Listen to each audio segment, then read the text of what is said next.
It was an ordinary clear day at one of the city's construction sites, and work was in full swing. One of the workers, a young dark-haired man named Tony, received a message on his phone. It said that he had failed the selection process again at one of the companies, and it turned out that he had the expertise in the right area, but they had restrictions on hiring employees, so he couldn't pass the interview. At that moment, someone called out to Tony, forcing him to close his phone. It turned out it was his partner, John, who asked if Tony was playing mobile games again instead of working. Tony quickly hid his phone and assumed a harmless appearance, saying that he had already finished his work and now had nothing to do. John asked him incredulously why a guy who had only been on the team for a year was doing so well, but she didn't tell him that she had been doing this since he graduated from high school, which he had told him when they were sitting at the bar. He chuckled, saying that John's memory was knocked out of him every time he drank. The man was not very happy with this answer. Then Tony climbed up on a stepladder and started painting the walls, saying that John could rest and have a smoke while he finished everything. At that moment, Tony's body was pierced by a terrible, strange sensation. John noticed it and asked what happened to him. Tony immediately grabbed his back but said that he was fine, but despite this, his whole body continued to shake. He thought to himself that his painkillers must have worn off. As it turned out, due to the hard work, his back began to hurt very badly. The pain became more frequent after he lifted the panel 6 months ago. After some time, evening came, the men left the construction site, and at that moment, one of the elders, Stephen, approached them. He asked why Tony was doing all the work here. He turned to John. The man was extremely unhappy that his partner, Tony, was doing all the work for him. Then John asked his boss why he liked Tony so much. The man said that he is the only one who tries to get everything done on time, which is why he likes him, while John does not listen to him at all. Then the boss approached Tony and asked how his back was. The guy said that he was fine and thanked the man for his concern. Stephen asked if he was taking on too much responsibility, to which Tony hesitated a little and said that apparently he did take on too much work.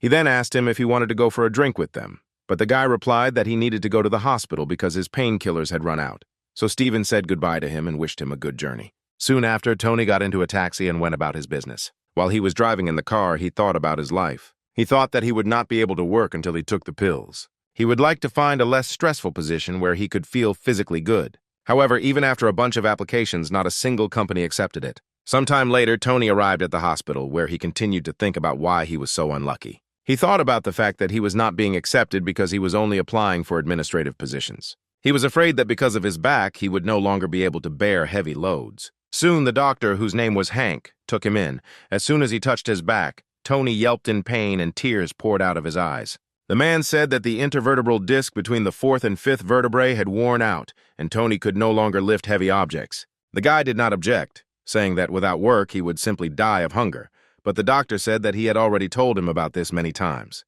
He asked if Tony didn't want to repeat his father's fate. Then the boy's eyes were again filled with terrible memories. 13 years ago, during a change of settings, his father died in an accident. That day, his father was working at a height and suddenly fell. The company shifted the blame to the contractor, and its president suddenly disappeared. Thanks to lawyers, they were able to receive compensation of 25 million won, and their family has been in a state of survival ever since. Stephen asked him what he would do if his mother found out about everything, and asked Tony to think again, because painkillers are temporary and his spine is not eternal. The young man said that it was very difficult for him to find a position with such high pay. The doctor said that in that case he had nothing more to add. Then he suddenly shouted at him, saying that if he was going to continue like this, he might as well not come to him anymore. He asked the nurse to take him out and said that with this attitude he was not going to see him in his office anymore. When Tony left the office, Hank picked up his phone and opened the banking app, then transferred 2 million won to a woman named Hannah. Then he leaned back in his chair, sighed, and thought to himself that Hannah's life had gone downhill after she met her husband. Tony soon arrived at another hospital where his mother Hannah was lying in one of the rooms. He sat down next to her bed, thinking to himself that he was a real idiot. He then asked the woman if it was painful for her to go through all these procedures. Hannah said that she was fine and didn't want her son to worry, and then she asked him if he was the one who sent her the money recently, adding that she was fine and didn't need that amount of money. When Tony asked her what money, she showed him her phone screen, which showed an incoming transfer of 2 million won. The guy didn't know what to answer. He didn't understand who made this transfer. He suspected that it could have been the construction manager, the foreman, or Uncle Hank. Then Hannah asked her son how he was doing in the company, to which the boy replied that it was not difficult for him at all. He was doing quite well, even though he had only finished school. The woman sighed, saying that she was very sorry that her son was having a hard time and that she could not even support him because of her illness. Then Tony suggested that she sleep, seeing that she was already quite tired, to which Hannah replied that she really did get tired very quickly lately, but now her son was next to her and she couldn't just go and fall asleep. Tony said that he would be with her and she could rest. Then he took her hand, and then the woman agreed to get some sleep. After a while, she discovered that Tony had fallen asleep on the bench next to her bed. Then she got up from her bed and covered him with her blanket. She thought to herself that her son was completely stupid. He smelled the same as his father did when he was still alive, the smell of someone working on a construction site, so she couldn't help but notice what he had been doing all this time. She promised herself that she would definitely overcome the disease and help her son, who now, unfortunately, was trying to do everything alone, for which she was immensely grateful to him. Soon, a new day dawned and Tony returned to the construction site. Some of the workers were already sitting in one of the workrooms. The gray-haired man, who was one of the bosses, noticed two guys approaching the building. It was Tony and John. The hero greeted Kevin, his boss, and he asked what happened to John, had he not washed himself. The man said he had a little to drink yesterday, so Kevin told him to get to work as soon as he got himself together. He said that if they saw any Elsung group workers today, they should avoid them. He then turned to Tony and asked him to bring him a cup of coffee with 1 spoon of sugar. When they sat down at the table, he asked the guy how he felt. He replied that everything was the same, but he was only getting worse. Then Kevin asked him if he wanted to become a carpenter. They really missed them. He said that in that case, instead of 110,000 won, he would receive 150,000 won. Tony replied that he didn't mind, but he was afraid that his back wouldn't be able to take it. Kevin praised him, said that he would work until the end of his work and really appreciated this quality in him. Tony thought about how that money clearly wasn't from his boss. Then he thought about how hard it was for him to work, but he knew what he was doing, walking around and causing him pain and discomfort. And now there is some unknown person who is sending money to his mother. Then he decided to call Uncle Hank. He thanked him for his help, saying that he had guessed that it was he who had sent his mother the money. He said that he would definitely repay him for his kindness, and then Stephen asked if he had really never left the construction site. When the doctor realized that the guy was still working there, he yelled at him, telling him to finally listen to him and quit. After that, he hung up. And at that moment, Tony's back was again pierced by pain. The guy was upset that his uncle was constantly lecturing him. At that moment, a strange message appeared on his phone. He was extremely surprised by what he saw there. It was exactly what he expected after 200 refusals. The message stated that Elsung congratulated Tony on making it to the second round of interviews, and they were expecting him in the office in a few days. At that moment, some strange blue screen appeared in front of the young man. When he looked up, he saw that there was a strange inscription written on the screen which said that his wish had come true. The hero did not understand how to react to all this. He reached his fingers towards the screen, but his hand just passed through it. The guy didn't understand why this screen didn't disappear and why he could see things like this. He suspected that he was starting to go crazy. Then suddenly the system informed him that he had joined the Elsung employee course and asked him if he wanted to start training. At that moment, he approached one of the workers and asked him for a favor. The man thought that he just wanted to ask him for a cigarette. He pointed ahead and asked if he could see the sign hovering above him. Then the man suddenly screamed, asking if he had gone crazy or if he had simply had a drink somewhere since early morning.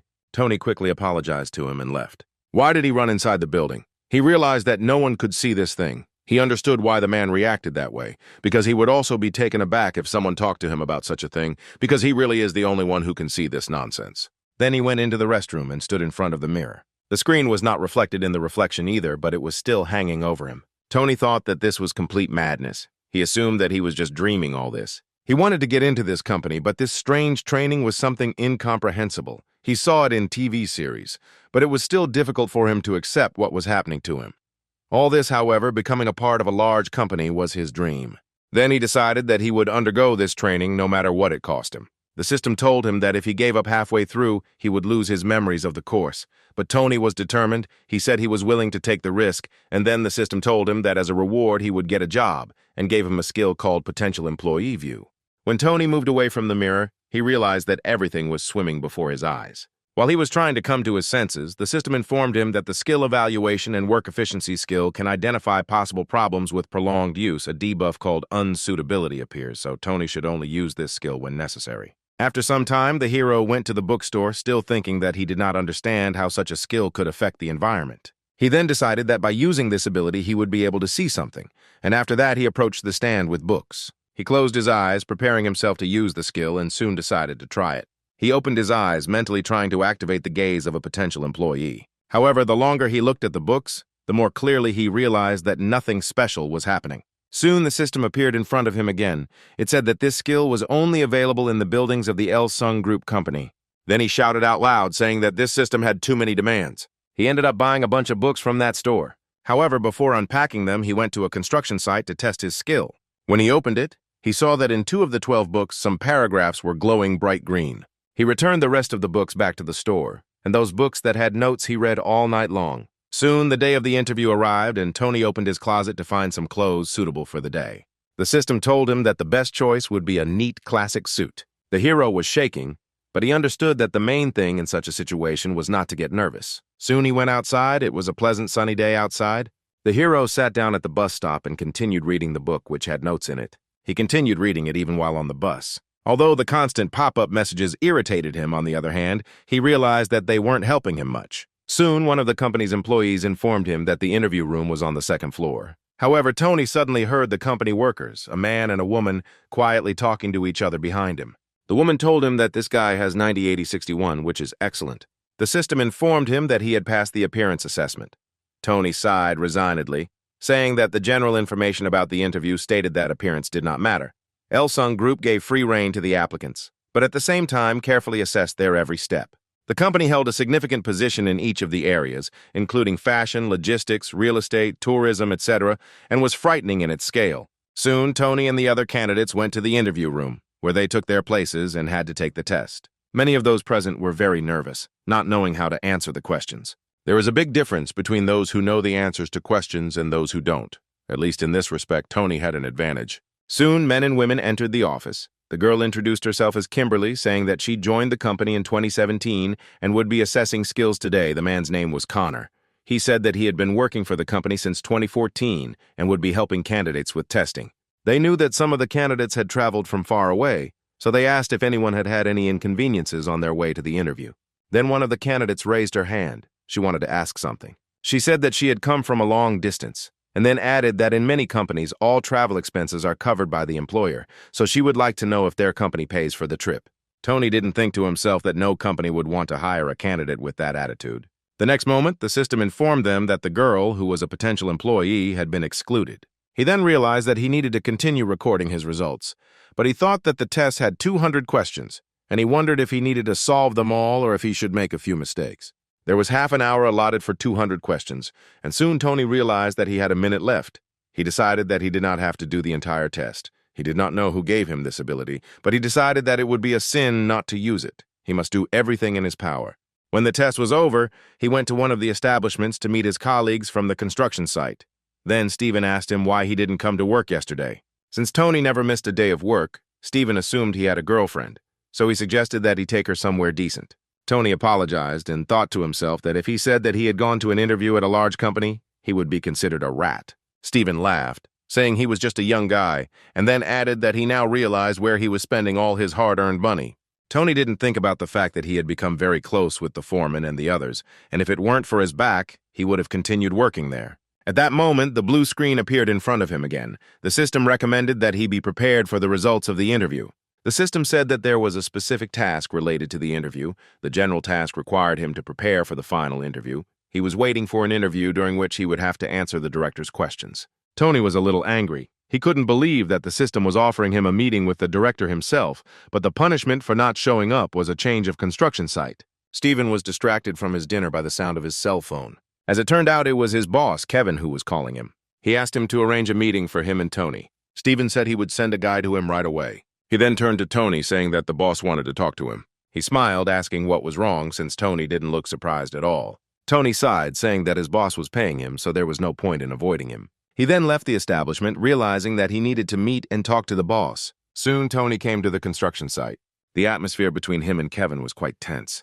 The man then said that he had tried his best, and therefore tomorrow Tony would work as a carpenter for the foreman. The hero asked him why he made such a sudden decision.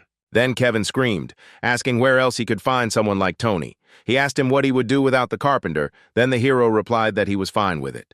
Kevin said he would find someone who could paint the walls, but finding a carpenter was not so easy. He couldn't lose someone like Tony. The hero was very annoyed by the fact that the boss shouted at him for so long it was impossible to talk. At this point, the system told him that he had a side quest open. He needed to listen to the boss's story to the end, since the boss considered him a good person.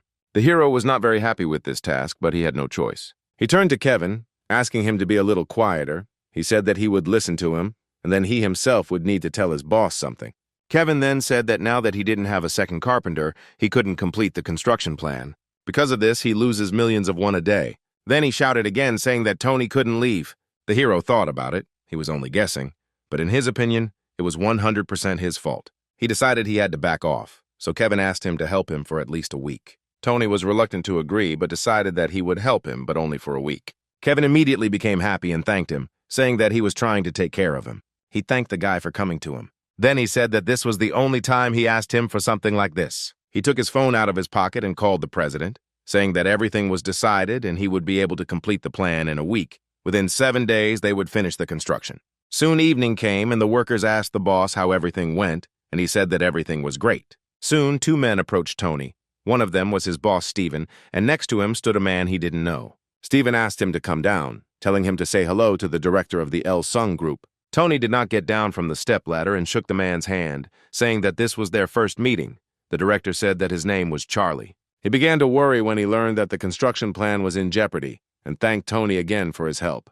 And although the hero grinned, saying that he was glad to help, he thought to himself that he was only here for a week, since his back was already starting to give out.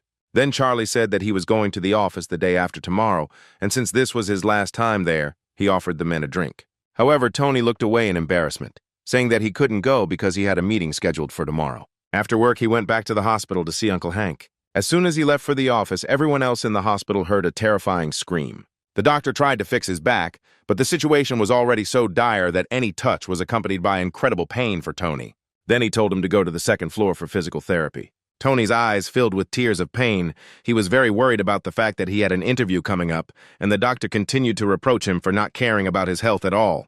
The next day, Tony nevertheless came to the El Sung group for an interview. He and 2 other candidates appeared before the directors, and the hero introduced himself by saying that his name was Tony. When he looked up, he saw a familiar man standing in front of him. It was Charlie, the same company director he had met the previous evening.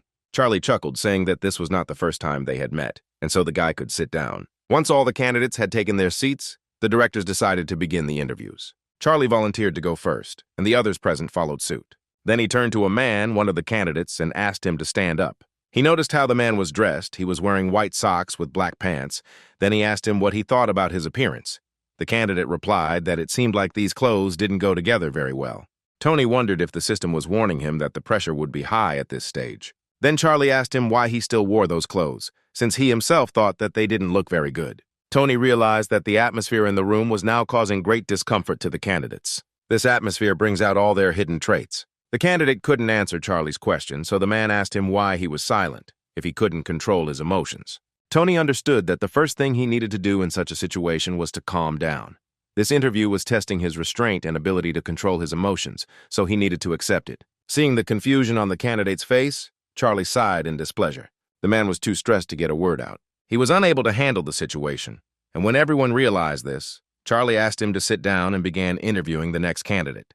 It soon became clear that the girl had no experience in social work, and although she tried to justify herself by saying that she had been studying all this time, Charlie said that this was not what their company needed. When he asked her how she was going to work with clients, tears came to her eyes and the girl didn't know what to answer. Soon the girl's interview also ended. She left the room in tears. Tony realized that Director Charlie had asked the question first to throw everyone off track, because the rest of the questions required mental preparation. Soon it was Tony's turn. He stood up from his chair and proudly introduced himself. The hero had no intention of leaving here empty-handed. Then Charlie asked him what his education was. The hero replied that he was a banking specialist, but Charlie knew that he had not attended university. Tony said that he actually didn't have a college education. Then Charlie asked him if he wanted to say anything else. The hero thought that if he blurted out something wrong, he would be crossed off the list of candidates, so he decided to be honest. He knew he had to get their attention, so he said he needed to make money. Charlie said that they were doing the same thing and he had come here for the same reason, but he asked why he had chosen to work instead of going to university.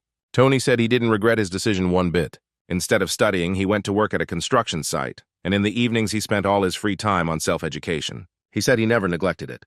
He may not have gone to college like everyone else, but he earned his engineering qualifications through online courses. He tried to compensate for the lack of a university in every way possible, and the result was that he was able to obtain an education in the economic field. Charlie was very surprised by this answer. He turned to look at his colleagues and smiled, saying that it was wonderful. Thus, his part of the interview was finished, and he handed the floor over to his colleagues. The man asked the hero what he could do for their company. Tony knew it was a difficult question for the average person, but he was ready for it. The reason he wants to work here is because the job is not too stressful and the pay is good. This way he can pay his mother's hospital bills and not have to worry about what he will eat or his health. He will be free. Then he said that as long as it does not contradict the laws and norms of society, he is ready to do anything. Then the man asked him why he had put forward such conditions. Tony said that otherwise the image and future of the company that gives him the order will be destroyed. He supports the honesty of the company and its contribution to the development of the country. Only by fulfilling these conditions will Elsung Group move in the right direction in accordance with its goals. The hero knew that this was not the perfect answer. He just had to convince them that there was no such thing as a perfect answer because this interview was designed to see how people behaved in stressful situations. The man then decided to ask him the next question, asking if he had a girlfriend. Tony said he doesn't have a girlfriend. It just so happens that there are practically no women around him. He said that if a man had someone suitable, he would be happy to meet this girl, to which Charlie laughed. He then reported that Tony had done an excellent job in the interview. He said that the interview was over and all candidates could go. Soon evening came and Tony returned to the construction site. Steven approached him, surprised that the guy had come here. He waved his hand and said that he had a lot of work to do in the control room today. He noticed that Tony looked a little strange, so he asked him what was wrong. The hero wanted to tell him what was really going on, but at that moment their conversation was interrupted by a strange sound.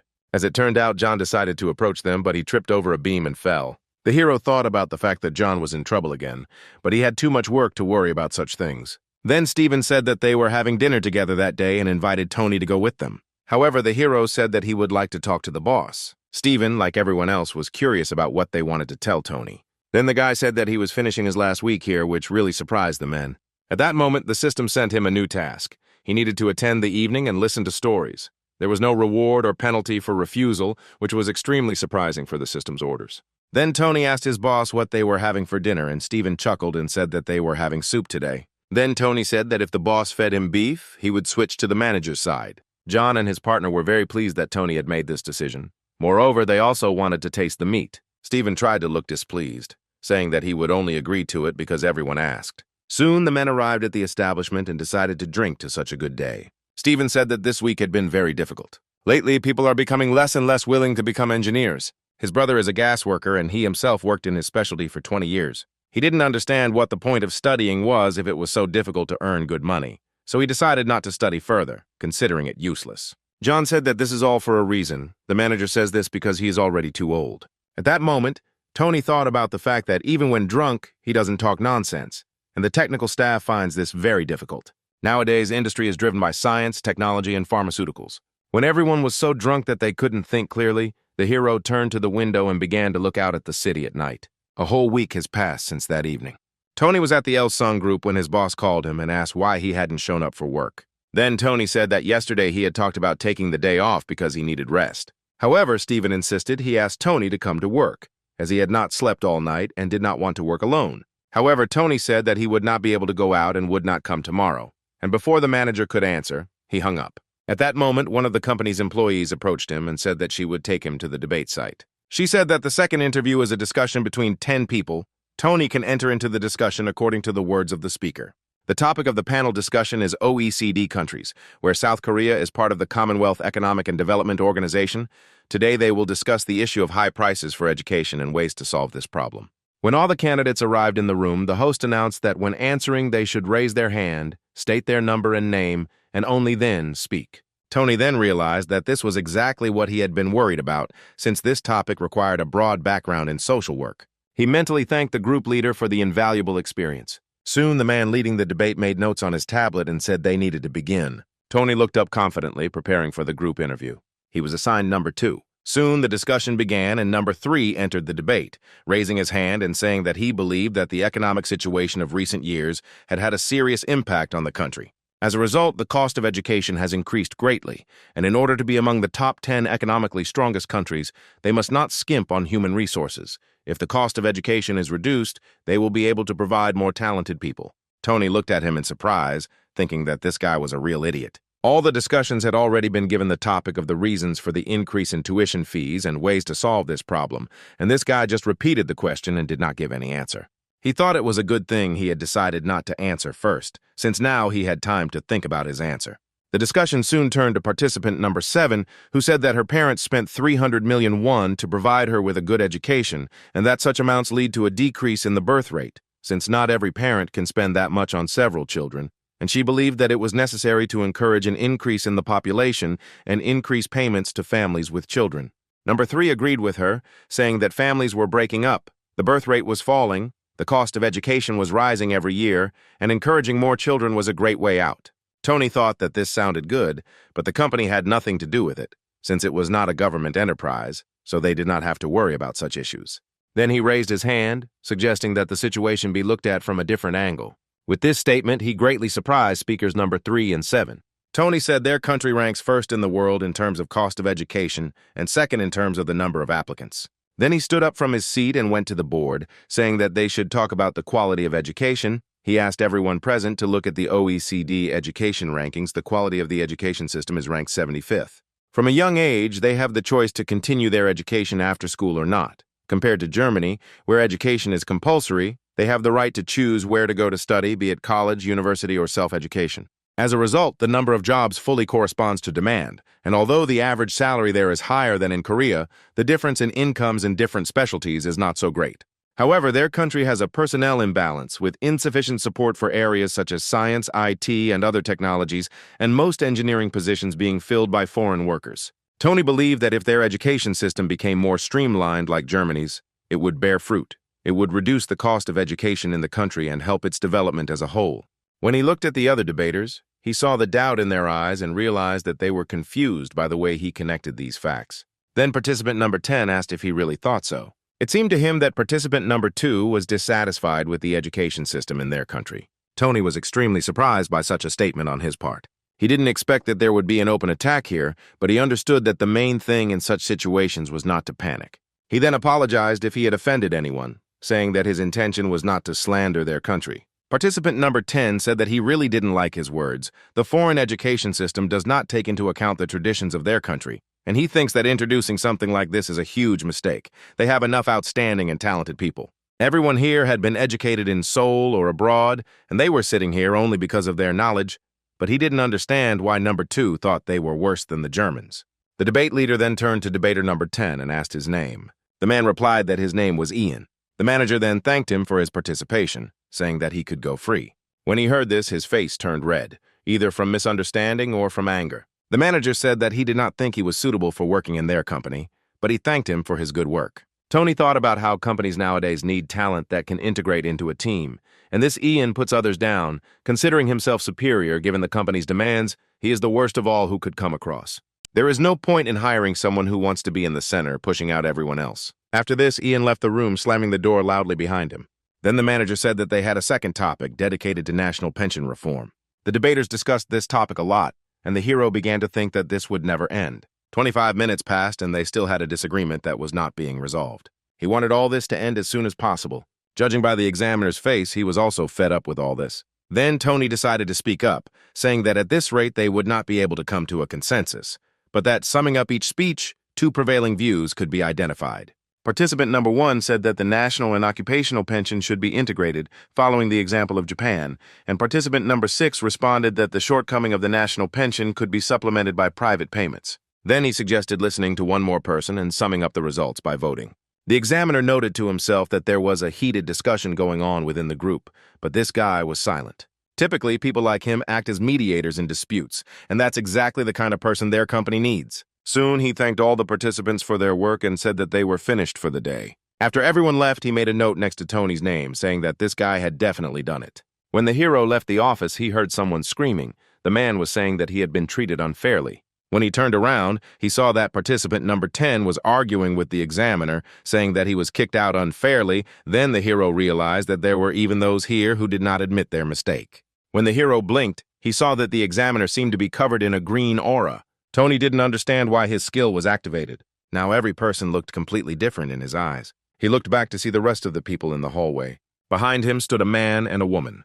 The woman had an orange aura and the man had a yellow one. Today's interview was useful. He learned something new. Firstly, if you blink 3 times in a row, it activates automatically. Secondly, each color is specific to a certain person. It can be red, orange, or green. He assumed that the red ones were people under 20.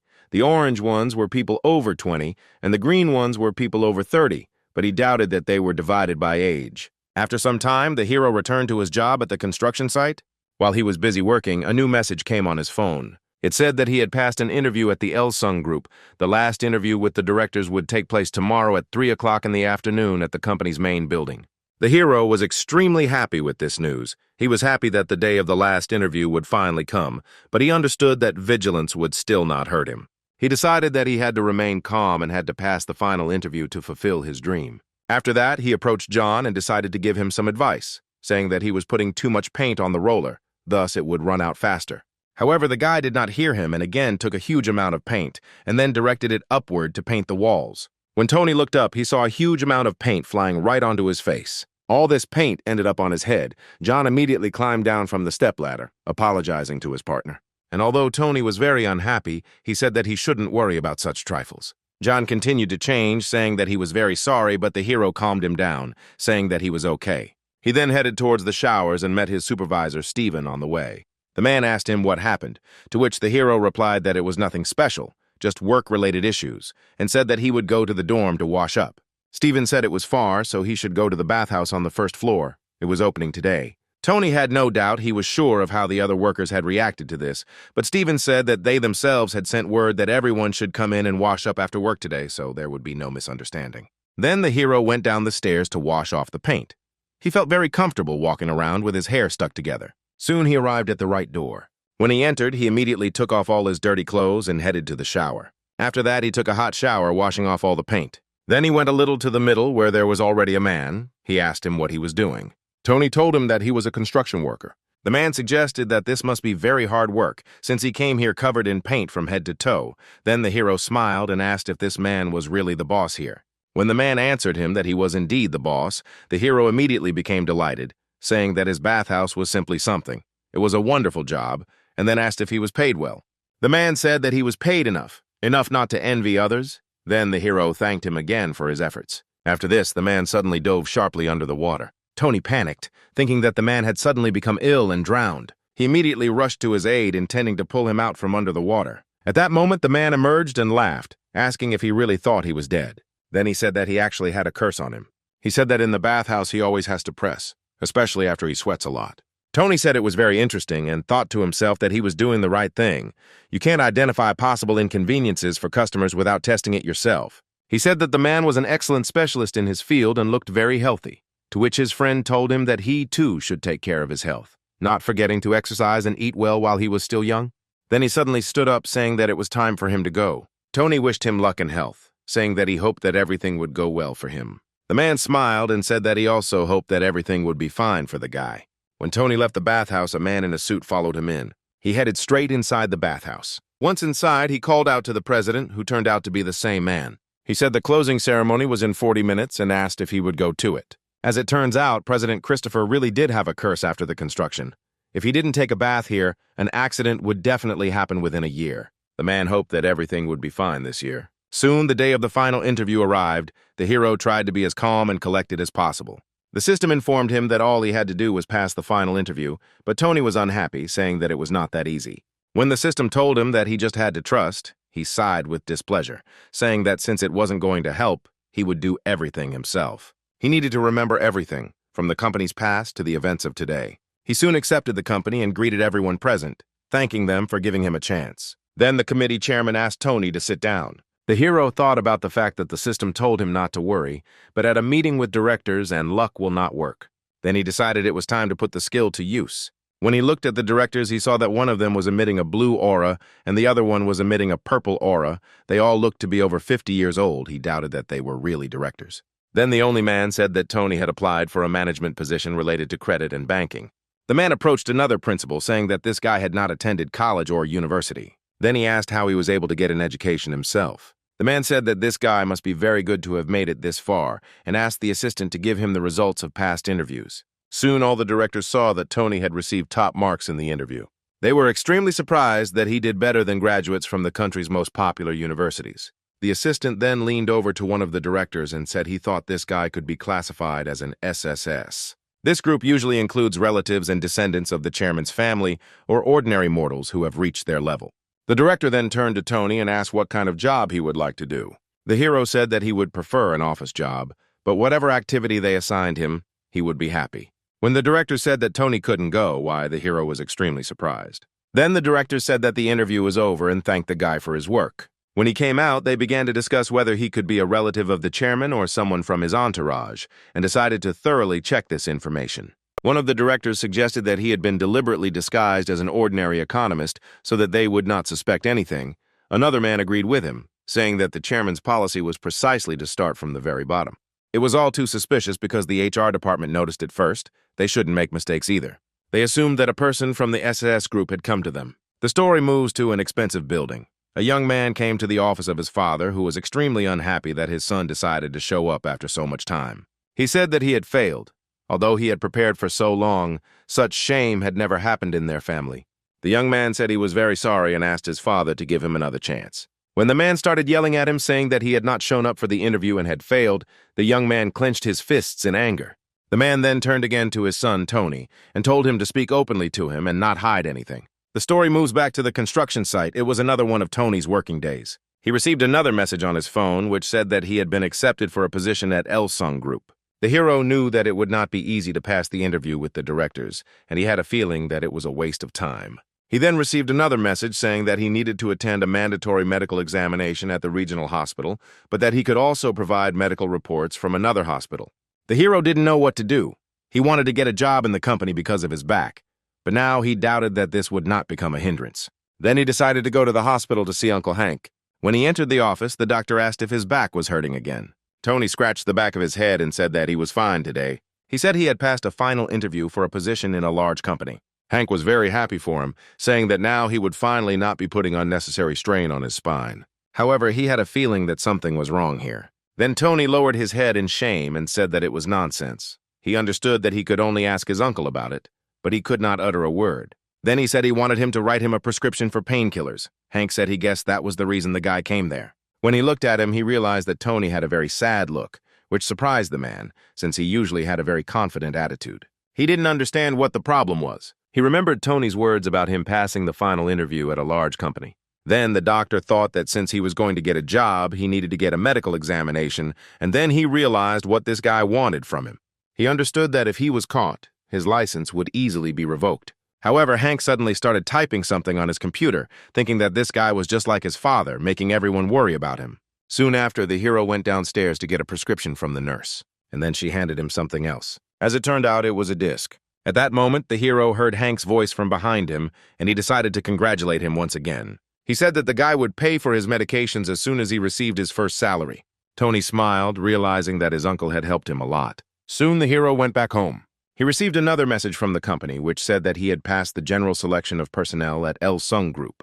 The hero understood that he survived only thanks to his uncle's help, and this made him feel very good. At that moment, the system window appeared above his head again, informing him that Tony had access to the employee store and that his current balance was 5 points. The system reported that the store is a great tool that will help solve problems that arise during work.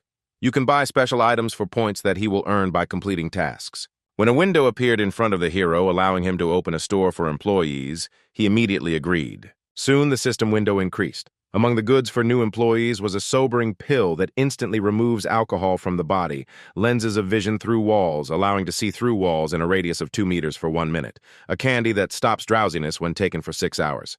It removes signs of drowsiness, as well as a charming aroma that will make the owner attractive. For the opposite sex, the effect increases twofold. Tony couldn't believe his eyes. It seemed to him that it was all a game or some kind of magic. The system then asked him if he wanted to lose his memory, and the hero hastened to explain that he didn't mean that. The system said it existed for him to succeed, and he refused it. So Tony apologized for expressing himself incorrectly and asked the system not to take it too seriously. Then the system said that it understood the user's words, but in the third one you need to be more careful, and this statement made Tony very angry. Why did the system give him a quest in which he had to talk to his mother, calm her down by telling her that he had found a job in a new company? As a reward, he would receive 6 points and also open a side quest. As a punishment, the side quest would remain closed. The hero thought about the fact that even if it weren't for the system, he was still going to go to his mother, which he did in the near future. He came to her room and knocked on the door. When Hannah realized that her son had arrived, she smiled. She said she was feeling better, so her son had nothing to worry about. Then Tony decided to tell her that he had been accepted to work at Elsung Group. Hannah was very happy, saying that it was great news.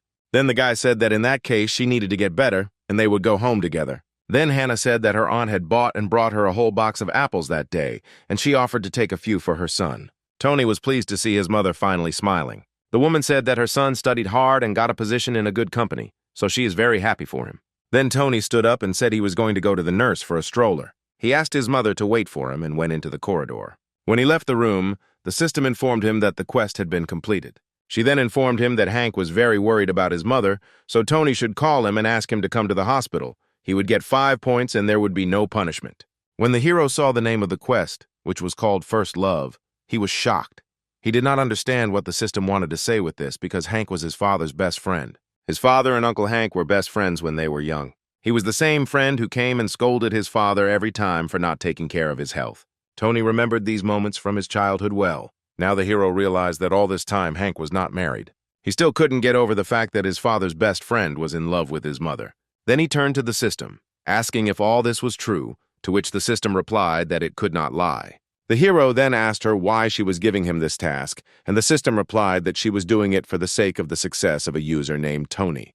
The hero did not understand who was behind this whole system. However, the system responded that such information was not available to him. The hero looked around, not understanding what he should do. Since this task had a time limit, he had about half an hour left. He walked back to his mother's room and stood near the door. When he got inside, his mother asked him where he had been for so long. Tony said he needed to make a call. Hannah said that if he was busy, he could go, and her son replied that he was fine. Then he decided to ask his mother if she remembered Uncle Hank. Hannah was surprised when her son asked her such a question, and Tony was also surprised by her reaction. His mother's tone made him feel a little strange, perhaps because his father was dead. Then he stood up and said that he would call and then return to her. The hero headed towards the exit of the ward, taking his phone out of his pocket as he went. Then he dialed Uncle Hank's number. The doctor was not expecting this call. Then the hero decided to ask him directly if he liked his mother. The doctor did not know what to answer. He asked if something had happened to Hannah. Without waiting for an answer, he immediately jumped up from his seat and asked which hospital they were currently in. Tony replied that they were at Seoul General Hospital number 403 and then hung up. At that moment, the system appeared next to him again.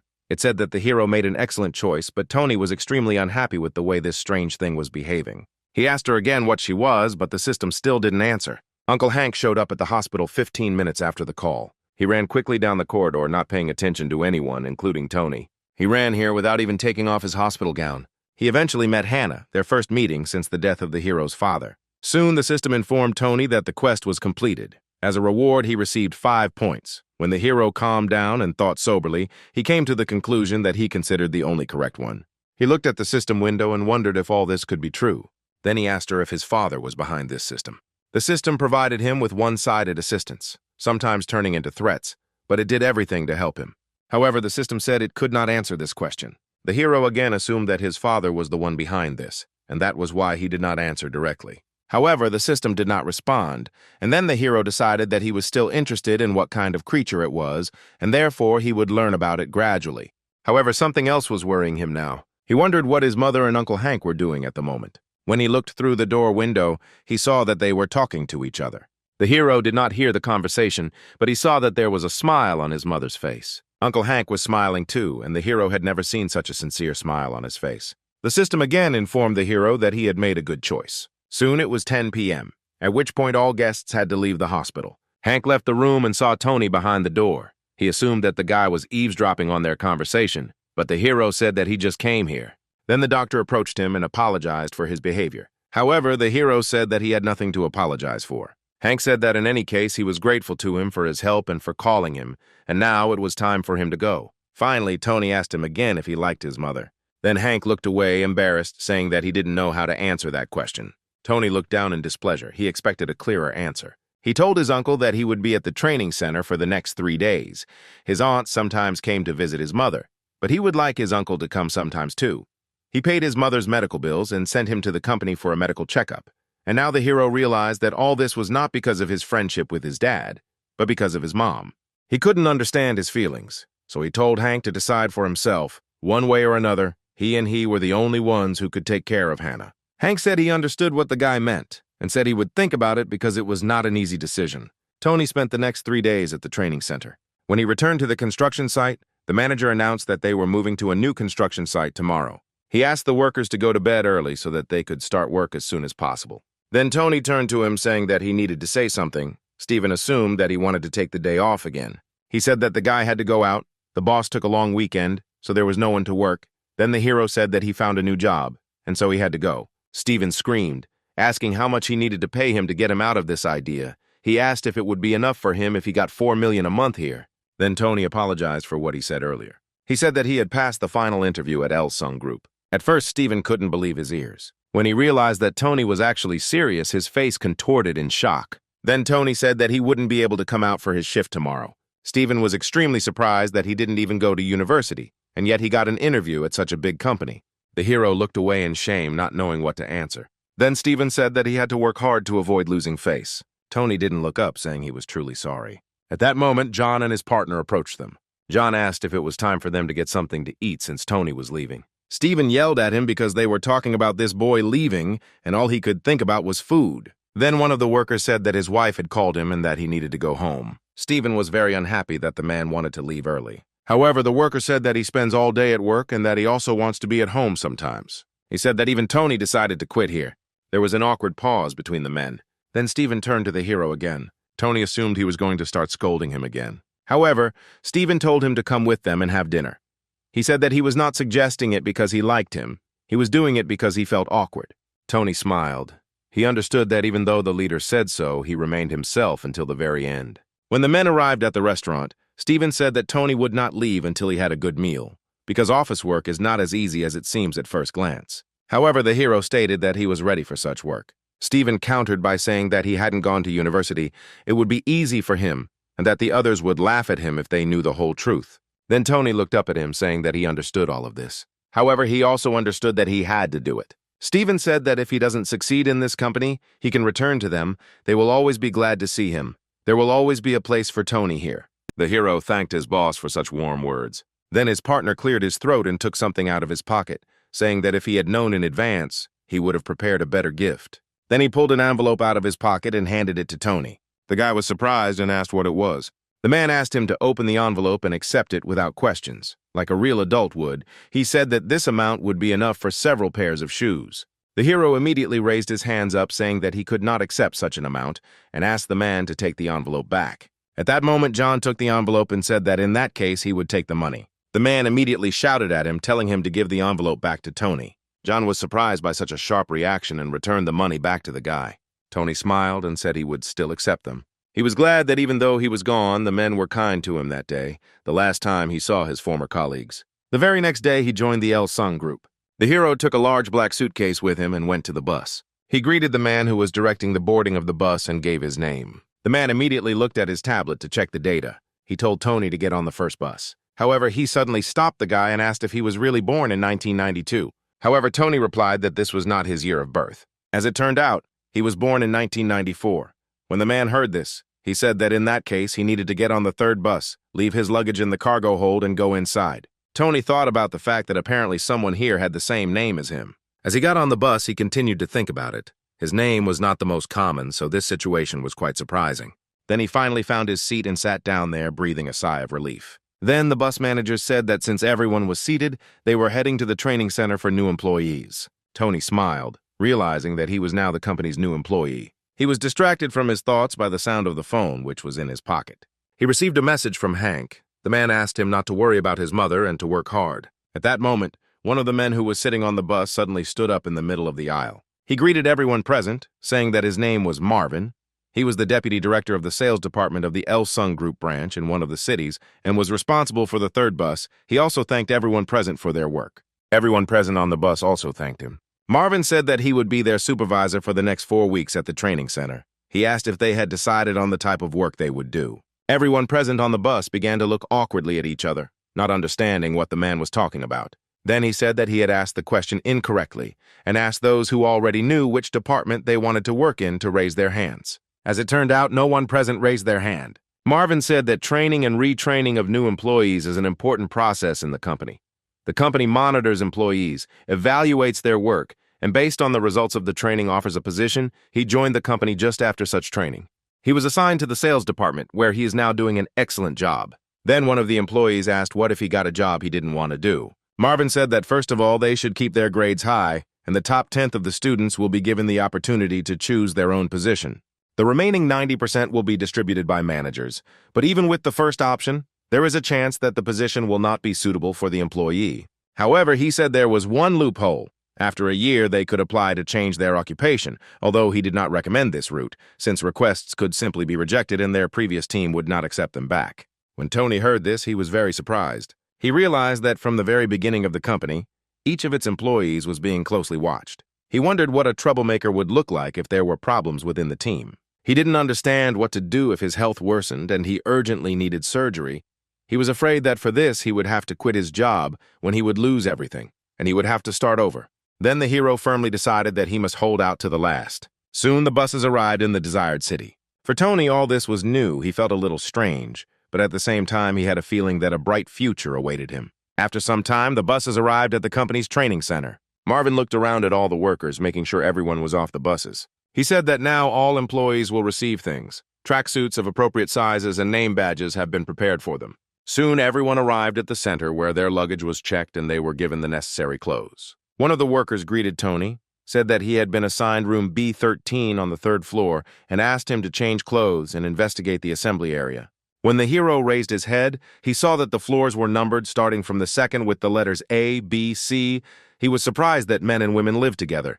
However, at that moment, one of the workers said that men were placed in rooms 1 through 25 and women in rooms 26 through 50. Tony noted that they had been very clever in dividing the workers by gender. After some time, he was already on his floor. Before getting ready, he needed to have time to change his clothes. Soon, he found the room he needed. When he entered inside, he realized that there was one bed for 2. The hero sighed with relief. He expected that 3 more people would live in the same room with him. Then he took out the clothes that were given to him at the entrance. It was a fairly simple tracksuit, and he wondered why they had chosen to wear that uniform for everyone. At that moment, a young man in a suit and glasses entered the room.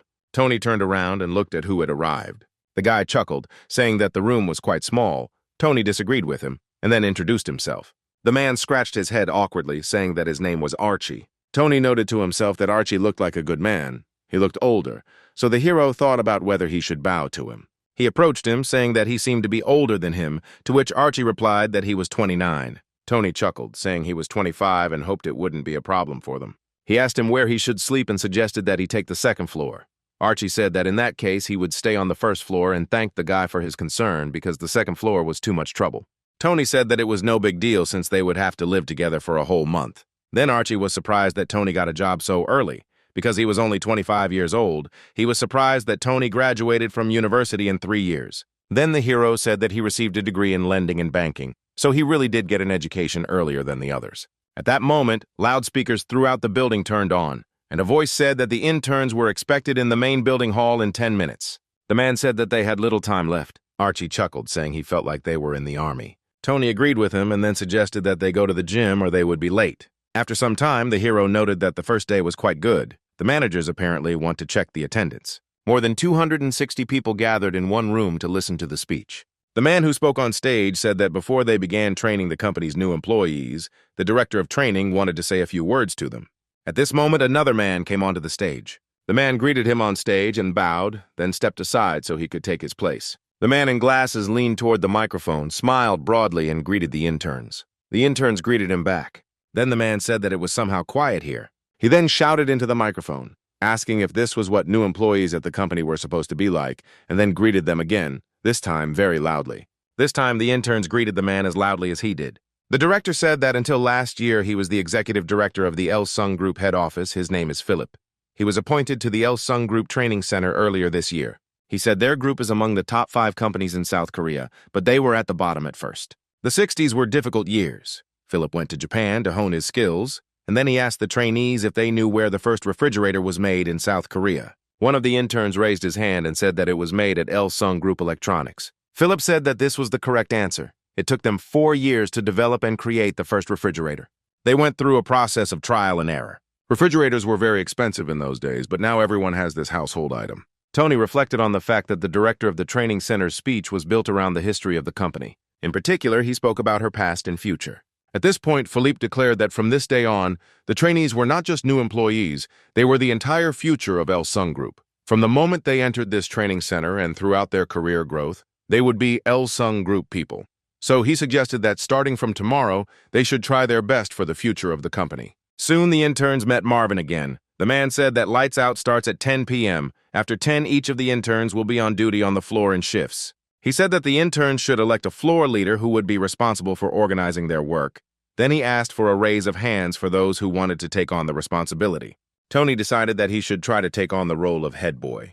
Some other interns also raised their hands. Tony looked around and saw that besides him, several people also wanted to try themselves in the role of a headman. When he turned his head the other way, he saw that his roommate, Archie, had also raised his hand. Soon the decision was made, and after that, all the interns went to their rooms. However, Tony was a little unhappy.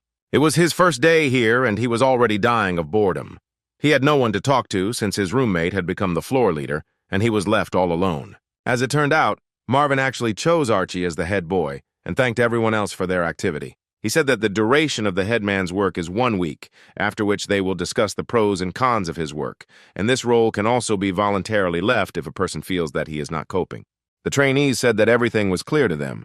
Then Tony decided to leave his room and thought about what he should do. He looked around and saw that the interns were talking with their colleagues. He thought maybe he should take a shower since the rooms had no toilet, no kitchen, and no shower. There was a shared laundry room, shared shower, shared toilet, and so on. There were cameras in the corridors, so everything was under surveillance. However, the hero still decided that he should take a shower. He decided that all this was trivial. While working on a construction site, he experienced much worse conditions. Often there was nowhere to wash clothes, so they slept in them on the floor. In the dusty rooms, he ate noodles with beans, so it was not such a big problem for him. When he found the shower, he realized there weren't as many people there as he thought. The others seemed uncomfortable. Perhaps they had never been in such conditions before. But one thing was for sure. There were enough people here who were not familiar with such a life and the need to share something with others. The manager secretly watched them and evaluated each trainee. Soon after, Tony returned to his room and continued reading his books. He noticed that it was already 8:30 in the evening. At that moment, Archie entered the room. Tony did not ask him if he had finished his duties, to which the man replied that he still had things to do. Then he handed him the papers and asked him to fill them out. He said he was asked to hand out these forms to everyone, and then Tony said he would definitely fill it out, and then asked if Archie needed any help. The man waved it off, saying that he was fine, and the guy just needed to go to bed. He still had things to do, but he could handle everything himself. Tony looked at his neighbor with disbelief, but agreed with his decision. After some time, night fell. At 1 o'clock in the morning, Tony woke up from strange sounds. When he opened his eyes, he saw Archie standing in the middle of the room, so he sat up on his bed and asked if he was free now, to which Archie smiled and said that he had more work than he thought, and then asked if he had filled out the form. Tony said he filled it out as soon as he received it, and Archie was very surprised by this answer. The hero looked closely at his neighbor's face and noticed something strange. Archie seemed to be moving more slowly, and for some reason this made Tony feel uneasy. At that moment, Marvin entered their room and called Archie over with a shout. He said he had asked him to bring the forms by 10 p.m. and didn't understand what he was doing in his room now. Archie looked away awkwardly, saying that many people were sleeping now and he couldn't disturb them, so he would collect all the forms tomorrow morning. Marvin yelled at him, asking them if he really wanted to cause him trouble from day one. Then Archie bowed to him and apologized, saying that he would bring everything in tomorrow by 7 a.m. Then Marvin exhaled, saying that for the first time he forgave him and said that he must definitely come to him in the morning.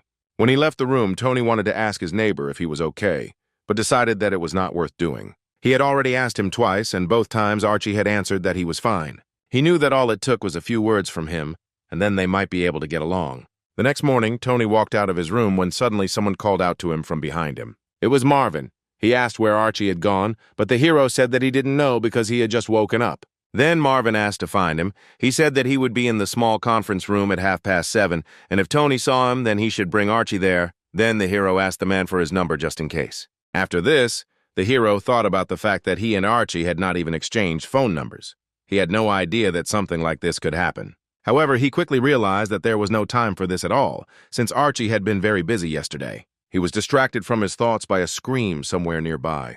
The guy immediately ran towards the noise to find out what was going on. As it turned out, something was happening near room B19. One of the men living there was unhappy that Archie gave him the form at 6:30 and asked him to do it by 7 because that was impossible. He was busy with the morning procedures now, and since the man had volunteered to work as a headman, he needed to take control of everything from the very beginning. Archie bowed to him, saying that he would definitely improve, but now he needed a completed questionnaire. After that, he walked away, muttering to himself about how sorry he was. The neighbor of the man who had just yelled at Archie asked if he was being too hard on him.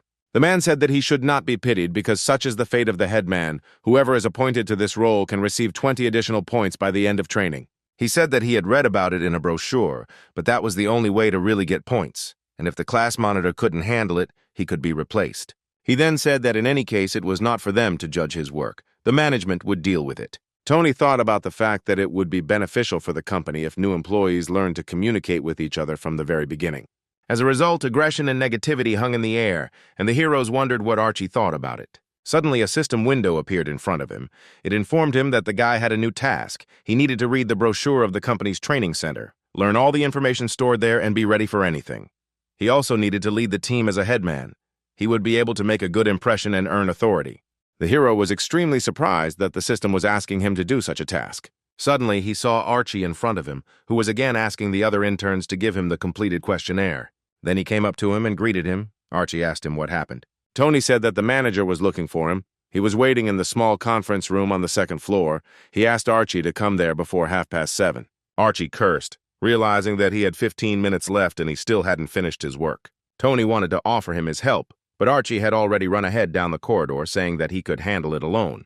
He then went back to knocking on the doors of other interns to get their completed forms. Archie couldn't understand if he was doing all this for some points, but he realized that if he were in his place, he wouldn't want to share them with others either. But maybe he was just uncomfortable accepting support from others. However, there is a possibility that he is so blinded by the desire to enhance his reputation that he forgets about human relationships, and there was nothing he could do about it. He needed to stop helping others and focus on himself. Then he called Marvin and said that he had found Archie and passed on his words to him. When Marvin realized that they had not yet eaten breakfast, he called him into the conference room and said that they would eat together since they were on the same team. After some time, Tony came to the hall where Marvin was already sitting. He was waiting for Archie with the prepared statements, but he still had not arrived.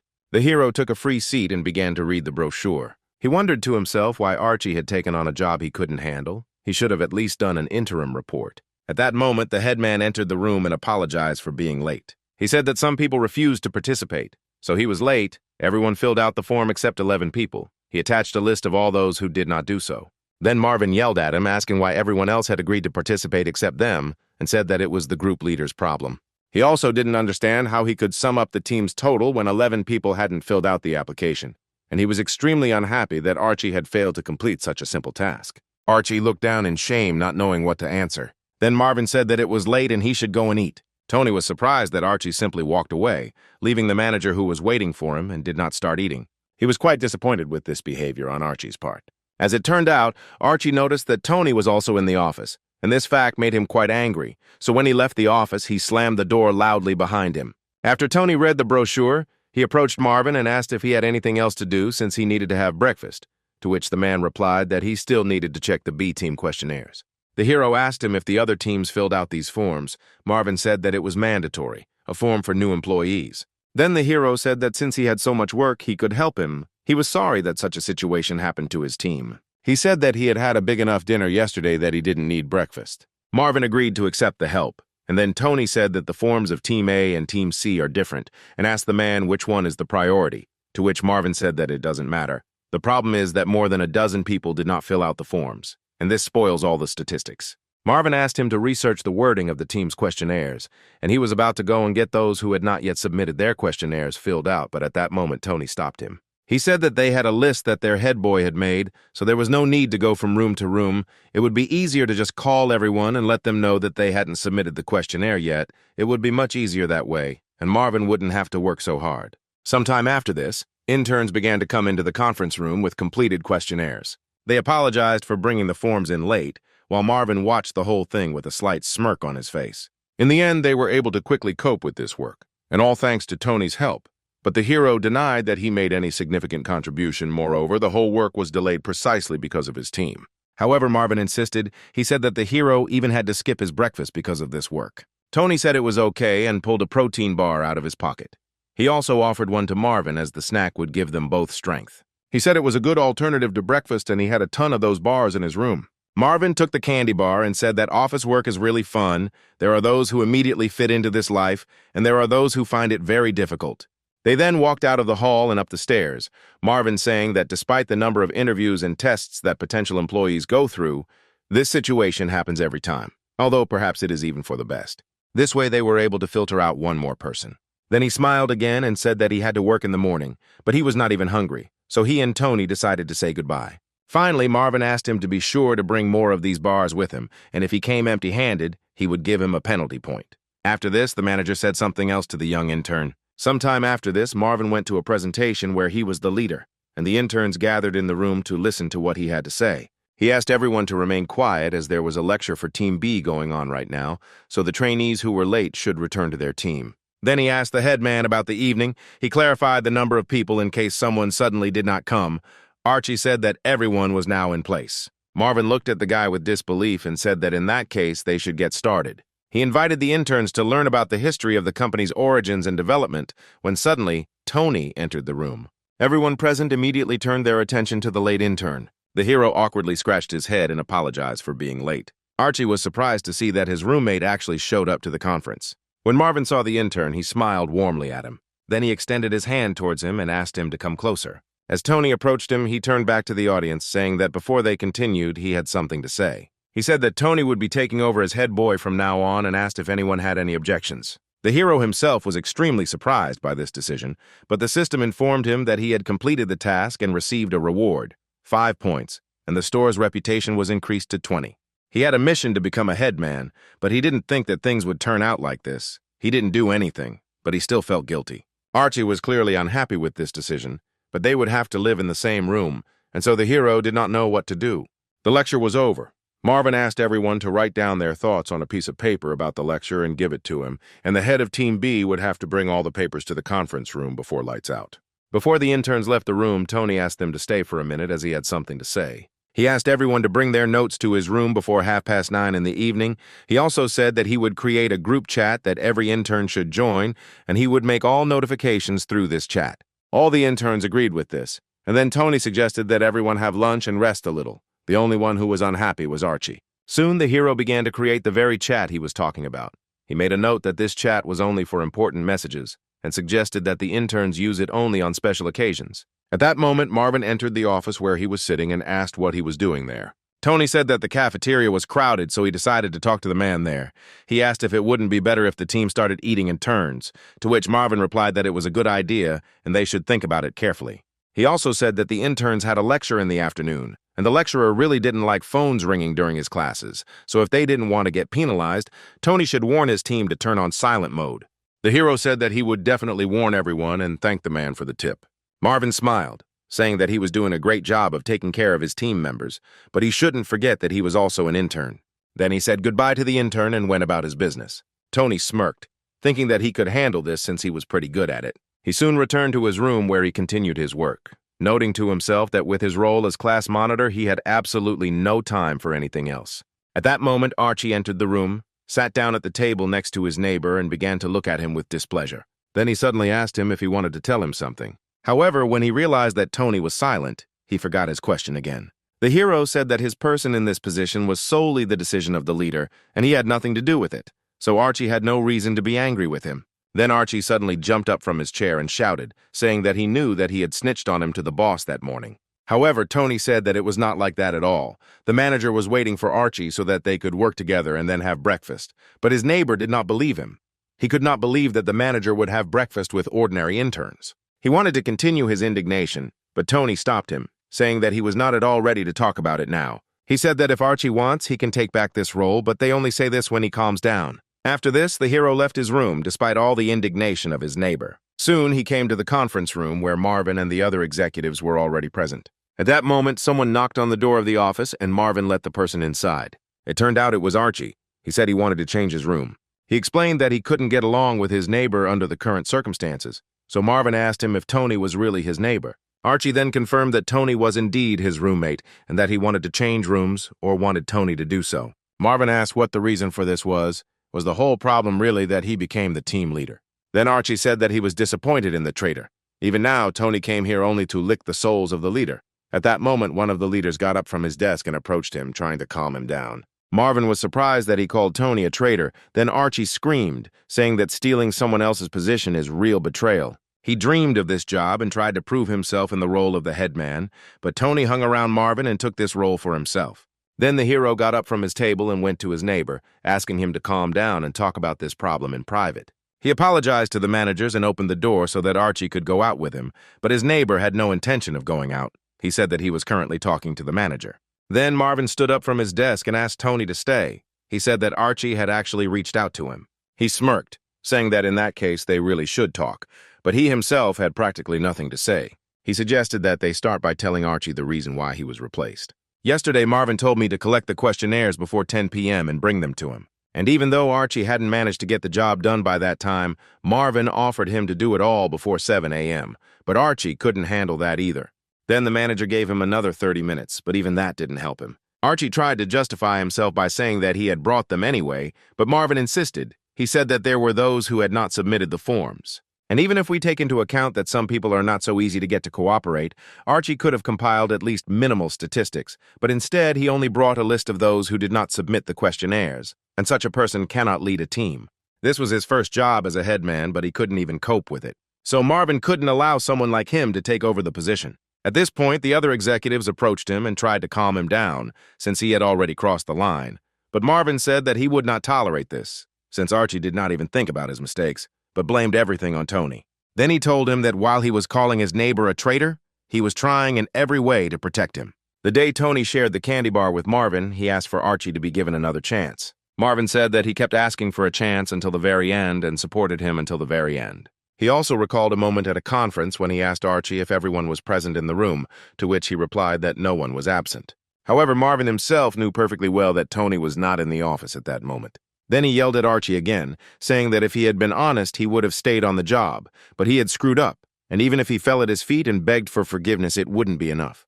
He said that Archie doesn't even realize what a wonderful person he shares a room with. Archie and Tony looked at the manager in shock, not knowing what to say. Then Marvin approached Archie and asked if he still wanted to change his room, because since he had come to ask him to continue, he would listen to him. He said that the trainee had until tomorrow's lunch to pack his things as he was leaving the training center and heading home. After that, Archie and Tony left the office. The hero turned to his neighbor, saying that this is exactly what he was talking about. He should learn to listen to others. The manager needs to calm down, and therefore Archie should go to him after dinner and apologize.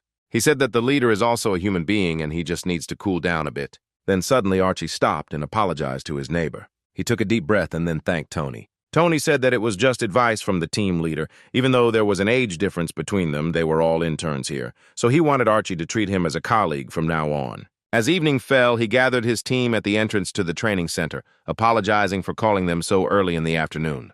He asked them if anyone was familiar with Il-sung group gymnastics. At this point, there was a deathly silence. Apparently, none of the interns heard about this. Then Tony said that as soon as he read the company brochure, he realized that this was a very important thing. Of the 1,000 points that trainees can earn during their training, 50 can only be earned in one way. Teams A, B, and C compete with each other, and those who show the best results will receive 50 points. He reminded them again that only the best interns had the opportunity to choose their own occupation, so it would be a good idea for them to practice so that their team could win. Luckily, Tony himself knows gymnastics and can record a video for them, so he asked his team to spend some time after dinner doing it. As the team leader, he promised to strive to ensure that his team had the best.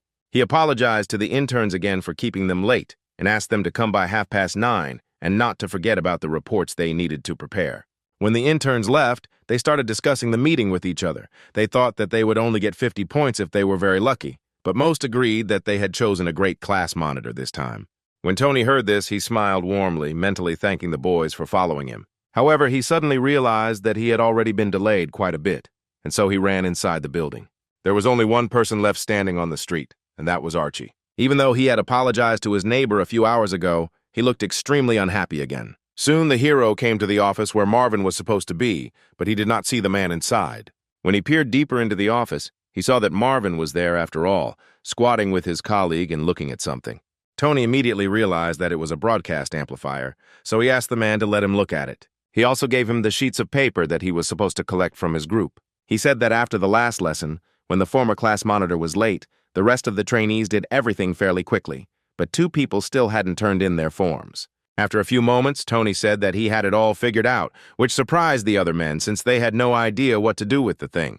Then Marvin decided to try speaking loudly and made a test message. He turned to the 2 who had not yet submitted their forms and asked them to bring them to the small conference room. After this, the interns, who still had not managed to submit their questionnaires, immediately ran towards the required hall. As soon as they got there, they apologized for being late and handed over their questionnaires. Tony thanked them for their cooperation and asked if they had heard the alerts, to which the boys replied in the affirmative. Marvin's colleague, Connor, asked where he found the guy, to which Marvin grinned slyly and said that he had his eye on him and was not going to give him to anyone. Then the hero asked Marvin to allow him to make one more announcement. He addressed the trainees from his team, saying that he was waiting for everyone for evening gymnastics in the training center gym. Soon evening came and Tony went to the appointed place. Only 5 people came to the gymnastics. The hero expected that more people would hear his message on the loudspeaker, but decided to accept the number he already had. Then the interns asked how he knew about Il-sung group gymnastics, to which the hero replied that he had worked at a construction site long before coming here. This construction site belonged to this very company. Soon he decided to start the gymnastics. He said that first he would show them, and then they would all learn the movement together. First they needed to warm up well so that no one would get injured. Marvin watched all this closely. He noted that he likes Tony's approach. He doesn't fuss and does everything gradually. Marlon never thought that there would be someone so capable in this training center, so he decided to tell everyone about this guy. After that, he decided to continue watching the interns work. He silently hoped that Tony would decide to go into the sales department after training, since such a specialist would be worth his weight in gold to them. Late in the evening, Tony went to the men's shower. He was very exhausted after the grueling gymnastics. He understood that the main thing was not to be greedy with the class monitor's points. He needed to ask other interns for help more often. After he took a shower, he headed to his room. However, he heard his roommate talking to his mother, who was very eager to visit him. The hero decided not to distract Archie from the conversation and simply silently left the room. As it turned out, Archie complained to his mother that he had been removed from his post as head man, which the woman was extremely unhappy about and wanted to come to the company and personally scold everyone. Tony walked out the door of his room and sat on the floor, dialing someone's number on his phone. As it turned out, he decided to call his mother and ask how her treatment was going. He then asked if Uncle Hank had come to see her, and when he realized that the man was still in his mother's room, he asked to speak to him and thanked the doctor for looking after her. When everyone had finished talking on the phone with their families, Tony returned to his room and lay down on his bed. He decided to check the chat he had created and realized that everyone in it was very pleased with the head man and his work. He thanked all the interns for their kind words and said that they should continue to work hard in the future. After this, the hero suddenly fell asleep. However, in the middle of the night, he was awakened by a strange glow. As it turned out, the system sent him a notification again. It said that the official joining date would be June 1st. Tony would start receiving a salary from tomorrow since he got a job. Tony still couldn't believe that he was really a new employee. Then the system told him that he had a new task. He needed to improve his vision to increase his advantage. The hero was quite worried, but still decided to accept this task. The system gave him a gaze enhancement skill that he could use 10 times, but Tony didn't even understand how to use this thing. The system told him that he just needed to mentally pronounce the name of the product and the word use, and then a bottle of purple liquid suddenly flew out of the system window. The hero was extremely surprised by what was happening, but he extended his hand and took the bottle. At that moment, Archie woke up from strange sounds. He immediately got angry and yelled at Tony to let him sleep. After this, the hero fell asleep. But 5 minutes before 6 a.m., he got out of his bed and left the room. Outside the door, 2 interns who had been on duty that night were already waiting for him. He asked how the shift had gone, because he had heard that it was quite chilly here in the morning. Then he asked the guys to open the windows and go and rest, and he would take care of everything else. When it was his turn, he decided it would be better to check that there were no problems anywhere. He then decided to activate his skill, and at that moment his eyes turned purple. In the morning, there was another conference. One of the leaders said that this Friday the interns will know their midterm grades. This will affect the distribution after the training center. Many factors affect their grades, so he asked the guys to work hard. Tony decided that now was the perfect time to use his skill. He checked everything he could, and if the activity is analyzed properly, then the assessments will not be a problem. Soon after, his team gathered on the court to practice gymnastics. The woman who taught the trainees gymnastics was surprised that Team B was so good at gymnastics, especially the 6 people standing in front of everyone else. If this continues in the same spirit, then they will get extra points. She said that she would personally give top marks to these 6 because they worked so hard. Tony thanked his guys for their work, saying that they did a great job. Soon after, the hero went to the office to prepare for a test. In order to get into the department he wants, he needs perfect grades. His partners were extremely tired, but Tony continued to study endlessly. Soon after, the trainees from Group B began to come to the office and also wanted to practice with their leader. On Friday, the midterm test came. Marvin said that the trainees must show all their skills in this test. The interns who were on Team B immediately realized that the test would be very easy for them. Tony also had no problem solving the test. Soon, the results of the testing were posted on one of the stands, and the trainees were a little excited.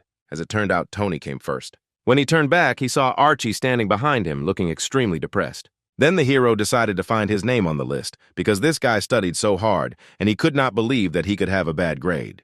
As it turned out, he was practically at the very bottom of the list. Tony had heard that he had good results, and therefore could not understand how he could be so low. However, he quickly came to the conclusion that Archie's assessment was not his problem. At that moment, the guys from his group approached him. They were proud that their leader was in first place. The intern said that they too had made it into the top 10 thanks to their wonderful headman, but Tony said that it was all their merit and they didn't need to thank him. He then reminded one of the interns, Josh, that it was his turn to be on duty today, so he should get a good night's sleep now. As Tony walked down the hallway, he thought that the test task prepared by the manager was quite good. He expected that he could take first place just by using the skill. However, he did not think that the result depended on public display because it could become a problem for him. At that moment, a girl with short dark hair appeared behind Tony. She was trying to make sure that it was really Tony standing in front of her. She reflected that he had looked a little different when she was younger, but decided she would find out later. As Tony headed to his room, the system appeared in front of him again. She told him something that greatly interested the hero. When he entered the room, Archie was already sitting inside, looking extremely depressed. At first, Tony didn't pay attention to it, but he felt a strange feeling in the atmosphere. He then turned to Archie and said he was going to bed, to which his roommate asked him if he was pleased with himself. Tony didn't understand what he was asking, so Archie repeated his question. The hero looked at his neighbor with displeasure, realizing that now he would again begin to blame him for his troubles. However, Archie seemed to genuinely believe that Tony was to blame for his failures. Then the hero sighed with displeasure and said that they had agreed that they would not quarrel anymore, so he would pretend that he had not heard anything. At that moment, Archie got up from his bed and demonstratively apologized to him. He then angrily asked him if he had even had to apologize. He approached him and said that in that case he would repeat his words in a more polite manner.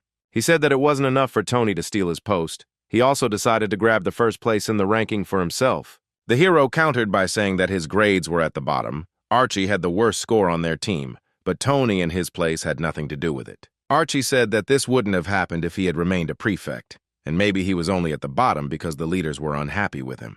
Then he suddenly shouted, saying that the leader was blind. He turned to Tony without asking what his relationship was with him. He assumed they were friends or something since he personally appointed him as the team leader. He then suggested that Tony simply gave him the money. The hero was so shocked by his words that he asked him to stop talking such nonsense. When Archie tried to point his finger at him again, they suddenly put out their hand and hit Archie on the arm. He asked how much longer he was going to slander him, and then added that he had nothing to do with any personal relationships or bribes, and if he was accused, he would like to see evidence.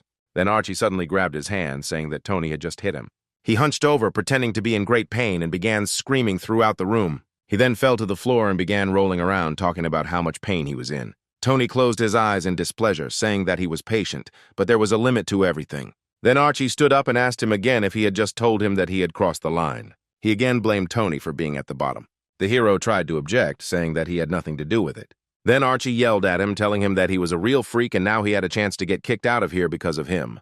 Then he suddenly started shouting, saying that he was not going to give up just like that. After that, he started screaming again, saying that Tony was beating him. Not wanting to listen to this nonsense any longer, the hero left the academic building. He sat down on one of the benches and decided to listen to music. However, he was in a very bad mood, so he soon removed the headphones and remained sitting in silence. At that moment, an unfamiliar woman in a business suit approached him and asked if he was that very Tony. The hero looked at the woman and asked who she was. The girl bared her teeth, saying that he was being rather insolent. However, the hero still did not understand what she meant. Then the girl asked him if he had bribed the leader Marvin. She asked if he was really so eager to get the position of headman. When the hero realized why she was getting at it, he immediately got up from the bench and said that he didn't know where she heard this nonsense, but he doesn't do such things. The girl then said that she had a suspicion that the director, Marvin, had rigged the test results. Tony just walked past her indifferently, saying that he understood where this situation was coming from. He assumed that this woman was related to Archie. Then the woman threatened him. She told him to be careful with his words because she could make him fly out of the training center. Tony said that it was an interim test for employees. The manager had no reason to influence the results because he was loyal to the company. Then the girl said that something like this could harm the El-Sung Group company, and they also had circumstantial evidence, and maybe it was just a hoax, but it could lead to serious consequences. She asked how she could be kind to Tony in such a situation. The guy then turned to her and said that he didn't know who she was, but he wanted her to stop attacking him. The girl said that he, like no one else, knows what an attack is. Then Tony asked what the manager had to do with it, because if he correctly understood the reason for her complaints, then he had nothing to do with it. The rigging of the results and the beating of Archie are just his sick inventions. All of this is obviously complete nonsense, for which there is not the slightest evidence. He was more than sure that they had no good reason to accuse him of this lie. Then the girl screamed at him, saying that she could easily make him fly out of the center without even saying a word. She said that Tony himself was to blame for getting involved in all this. Trying to remain honest, he was very inconsiderate. And even if this whole situation is just a rumor, no one will believe him, since everyone knows what Archie's parents are up to. A guy with no money and no experience shouldn't get involved with someone who has plenty of both, so she has every reason to blame Tony. The hero repeated, saying that he had no problem with information leakage, and the result of the midterm assessment was just an assessment of their abilities. They have no connection with the manager Marvin. They first met at the training center, and as for the bribe, he simply doesn't have the money. He barely received a diploma in credit and banking. He asked if someone with his education couldn't get better grades, and if he was just studying hard and improving his skills, why would he bribe someone? And if a woman talks so often about bribes and leaks, it turns out that only people who do this can stay in the company.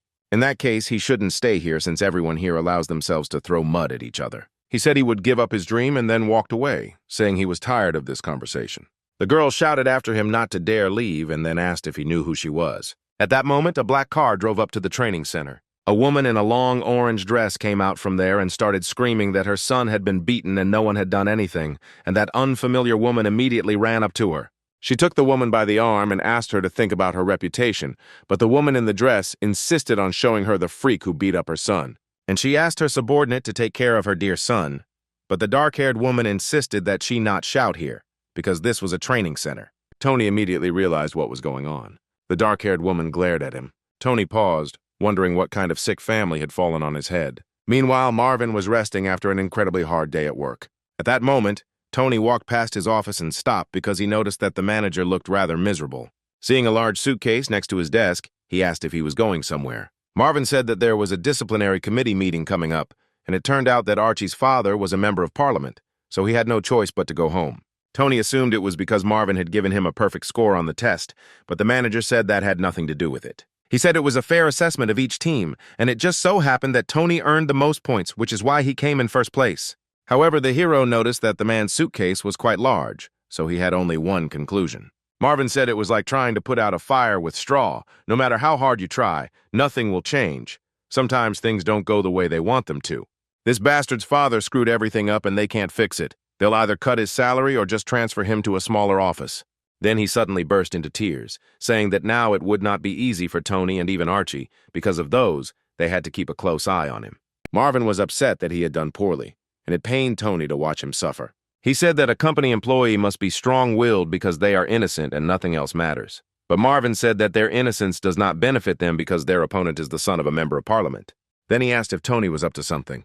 The guy said he had a plan all along, he just needed to muster the courage. Then he remembered the day when one of the interns on his team, Josh, went to bed to go on night duty. After that, the hero walked down the corridor thinking about the test. As he approached his room, the system sent him a notification. When he turned around, he saw that the system was asking him whether he could drag others into trouble for their own good. It was quite a difficult choice for the hero, but the system said that his choice would determine the future, so he should think it over carefully. After a while, Tony and Martha went into the small conference room. The meeting was held so late because they had a problem with information leaks, as well as suspicions of bribery and even violence. Philip said that this was the first time something like this had happened since the training center was established. That same woman with glasses said that everything was as the director said, because such incidents are simply outrageous. She introduced herself as Anna, the general manager of new employee training, and decided to make a statement. She asked for the dismissal and disciplinary action against Team B's leader Marvin. She also demanded that the new employee, Tony, who was undergoing training, be expelled and that they leave the training center. Then Archie's mother intervened, saying that she had failed to mention that her son had been abused, which was the main point of their discussion. She then leaned over to Archie and stroked his cheek, saying that no one had the right to behave like that with a child. She then turned to the directors, saying that violence was a serious matter, and if they did not make the right decision, she would make such a fuss that the whole country would know about it. Philip said that as the director of this training center, he is responsible for the well-being of all trainees, so he will listen to both sides and then analyze the evidence and make his decision. He said that if they were not satisfied with something in his judgment or had objections to the decision he had made, then the parties should speak out right now. Archie and his representatives said they had no objections. Marvin and Tony exchanged glances. They then stated that they had no objections either. Philip then read out a statement from Archie, in which he said that Team B's leader, Marvin, had provided Tony with the assessment test questions, and he then asked if the party had any evidence. Archie said that all the staff at the training center have first-class education, but none of the B team, including him, have a perfect score, and only one person in the B team got a high score. He then pointed out, without saying anything, that he had never even gone to university, and therefore could not possibly have passed the test with flying colors. Philip then said that Archie's statement was circumstantial evidence based on speculation. Archie was very unhappy with this answer. Then Philip said that they needed to look into the second issue. Archie blamed the B team leader, Marvin, and the intern, Tony, for the fact that the grade was given unfairly since there was some kind of relationship between them, and for the same reason, Archie was stripped of his position as team leader. The chief said he also believed the evidence presented here was only circumstantial. Archie had no choice but to agree with this. The manager was tired and sighed, realizing that there was nothing significant here either. However, even if these accusations are circumstantial, these are reasonable doubts, and then he asked if Marvin had a refutation, because otherwise he will have no choice but to accept Archie's statement. Then he turned to his colleague, and he completely agreed with him. Philip said that they had heard Archie's statement, and now he wanted to hear Marvin. He asked if he had any evidence to refute his words. However, Marvin stood up and said that he had nothing to say. He had no evidence to contradict it. Philip sighed and continued to look over the statement. The manager then turned to Tony, asking if he had any evidence to contradict this. However, to the surprise of everyone present, the hero said that he had nothing. Philip asked if he should accept Archie's statement. Then Tony stood up, saying that there was someone outside who could testify to his innocence. He hoped that the manager would allow this man to enter. Archie, his mother, and Anna were extremely surprised that a witness was found. Tony remembered the evening when Archie's mother first came to the training center. As they passed him, the system appeared in front of him again. She stated that Tony would not be able to escape the crisis, but he was not alone in this world. He had a close colleague. The system said that in human relationships it is customary to take and give, but such relationships are based on trust. First, you need to extend your hand, and the more trust there is, the more generous the rewards will be. So she asked Tony to ask others for help, and if these are his true friends, then they will help him. Then the hero decided to write to the guys from his team, hoping to find someone who could help him, but he soon realized that he did not have many people who were ready to stand up for him. There were some people who were willing to help their elder, for which Tony thanked them heartily. After that, he headed forward down the corridor. At that moment, he saw Marvin sitting in the office next to the suitcase. So now, being in the debate room, he asked again if his witness could come in here to say a few words. Philip did not object and allowed the man to enter. At that moment, the door opened and the man who entered greeted everyone present. He introduced himself as Josh from Team B. He said he had proof that Tony knew the test results in advance, so Josh said that first, they would need Team B's assessment test and the OCR cards. Then Philip asked Connor to bring these cards here. Soon, test sheets and cards of 5 people appeared on the table, studying the material together with the team leader. Then Philip asked Josh to explain where the evidence was. Josh said that every night the 5 of them studied together with the head boy, Tony. Unfortunately, with the exception of the head boy, all 5 of them answered one question incorrectly.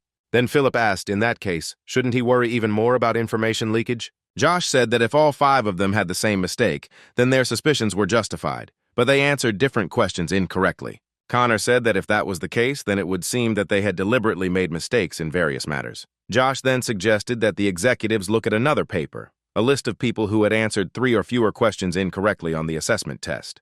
To prove their innocence, they got all the signatures.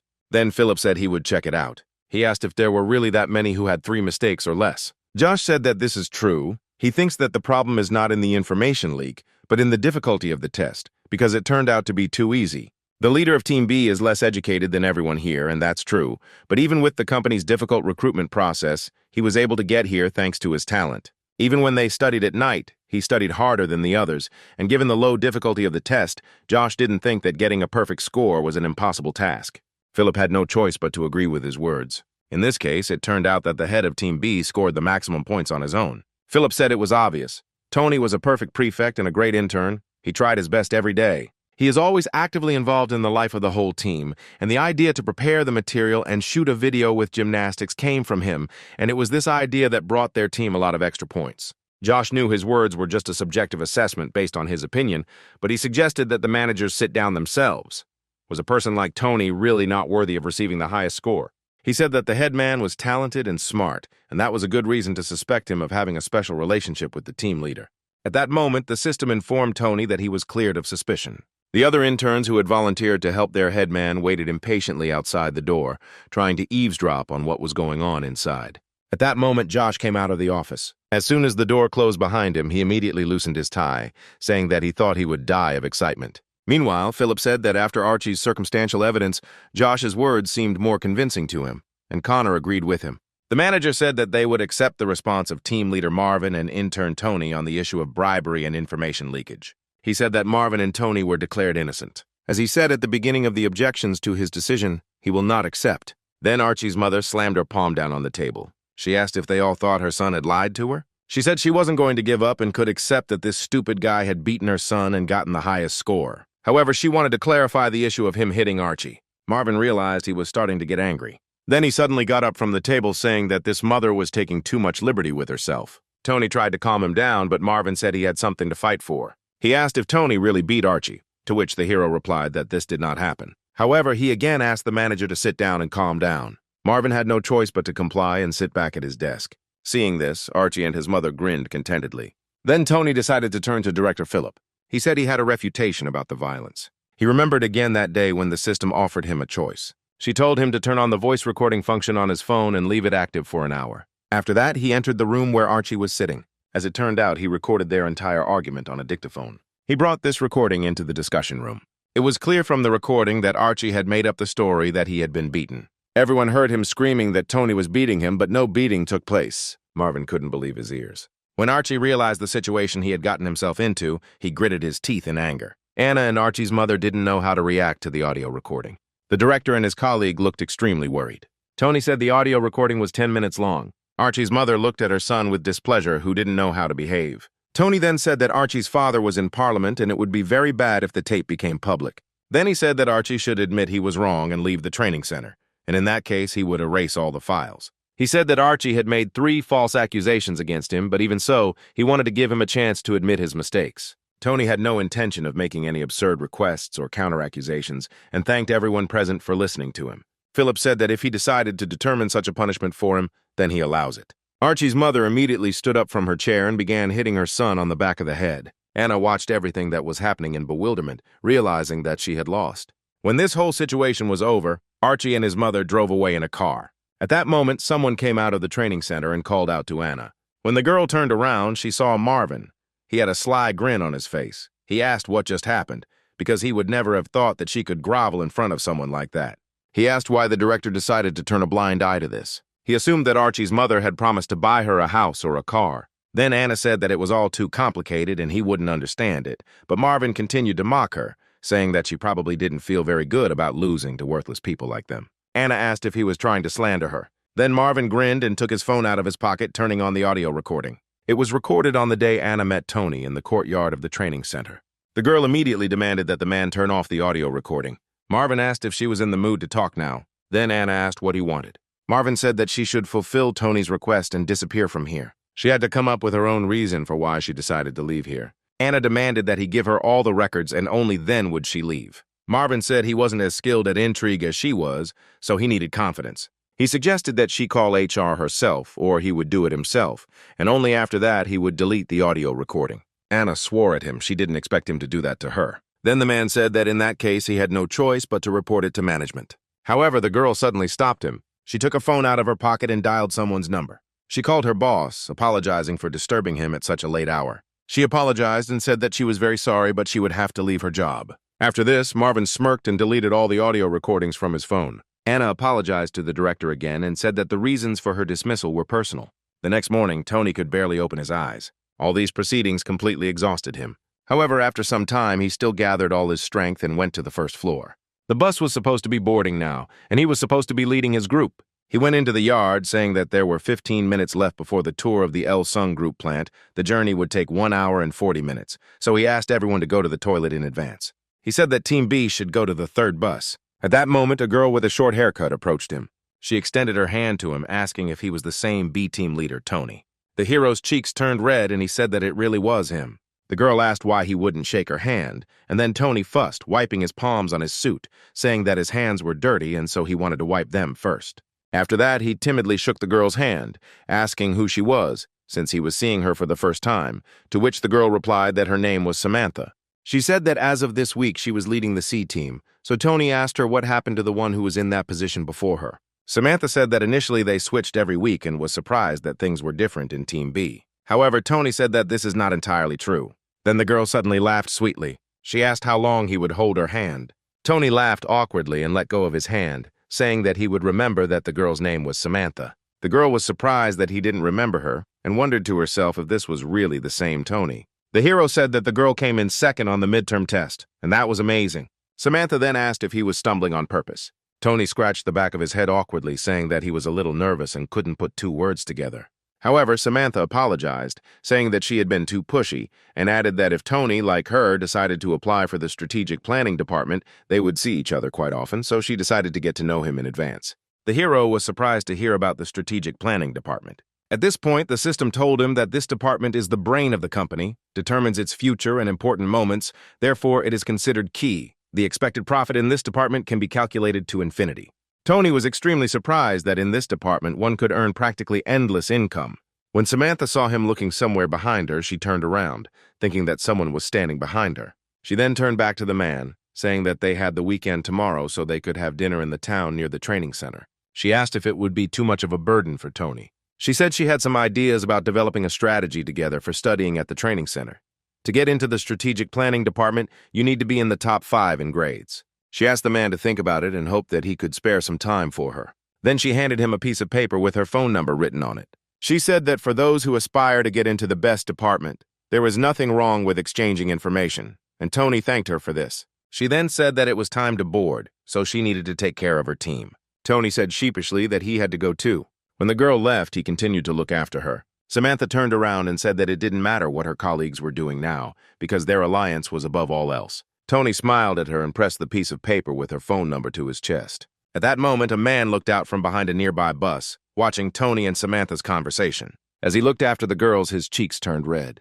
When Tony returned to his room, he began to reflect on the fact that Samantha's intentions did not seem to be the purest. However, he did not understand why she decided to contact him. He was very worried about this whole situation. Meanwhile, Samantha went to the board where the test results were posted. She noticed something strange. Tony's name was both at the beginning and at the end of the list. She couldn't understand why a person with the same name scored different numbers of points. The only information she had was that the grandson of the El-sung Group chairman, Tony, was in the training center. However, she realized that she did not have enough information, and she needed to study this situation better. Still, she decided she'd learned enough and wondered if the company had pushed the chairman's grandson to the back burner.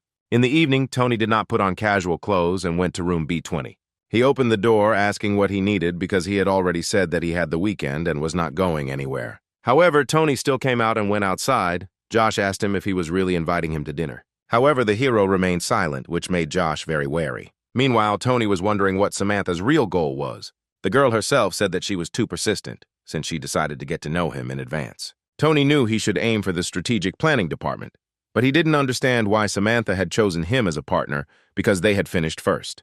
He remembered her words about how their alliance would come first. The hero decided that it was too early to show that he suspected her of something. He wondered if she was trying to beat him to get ahead. However, she could also regard him as an outside observer. This girl was smart and quite impressive. All this time, Josh did not understand what was happening. He asked the headman why he was behaving so strangely. When he still didn't get an answer from him, he suddenly ran up to Tony and grabbed him by the neck, starting to laugh and asking how long he would ignore him. When the guys finally spoke to each other, Tony asked what he had been thinking about all this time. As it turned out, the headman didn't even notice that he was ignoring the guy. He said that Samantha invited him to dinner. Josh was extremely surprised because Samantha was the new head of Team C. She was the same girl who took second place in the midterm test. Tony noted that the guy was talking about her too enthusiastically. Josh suddenly hesitated and asked Tony why he was looking at him like that, because everyone knew that this girl was called the goddess of the training center interns. As it turned out, she had been called that since the very beginning of her stay here. When Josh started praising her too much, Tony asked him to stop. Then Josh asked him when they were meeting. Tony said that their meeting would take place at his place right now, and then thoughts began to come into Josh's head about Tony taking first place, Samantha taking second place, and he taking third place. Then he asked if it was all due to a strange coincidence. Tony said it was not a coincidence, but an alliance.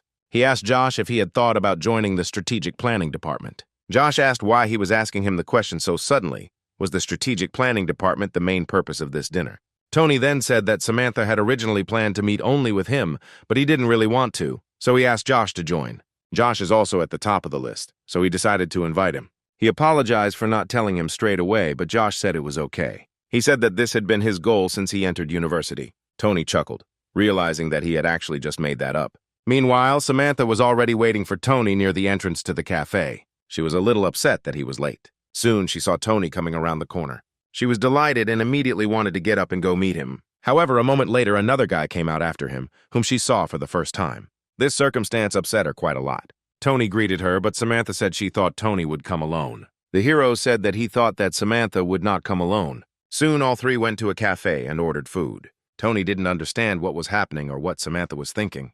Then the hero turned to her, saying that having dinner with her was a great honor for him. The girl said that his feelings were mutual. She said she was very glad to meet such a talented man, and it was a pity that they were having dinner in such an inconspicuous place. She thought Tony had never eaten anything like it. Tony and Josh were surprised by her words. The hero looked closely at the girl, trying to understand what she meant. Samantha said slightly indignantly that they had placed first and third on the midterm test, and that was amazing. Tony didn't say that they tried very hard. She herself took second place, and that was also a very decent result. However, Samantha didn't answer. She just continued to eat her food in silence. Soon it was late evening and all three left the cafe. Samantha said that Tony's team seemed to have become a family and that Team C had already earned a reputation. Despite the incident that happened last night, the trainees don't know everything, and this isn't just one incident. She remembered a video of some guy recording gymnastics for a team. People were saying he had been doing great from day one. There were 5 people in the video.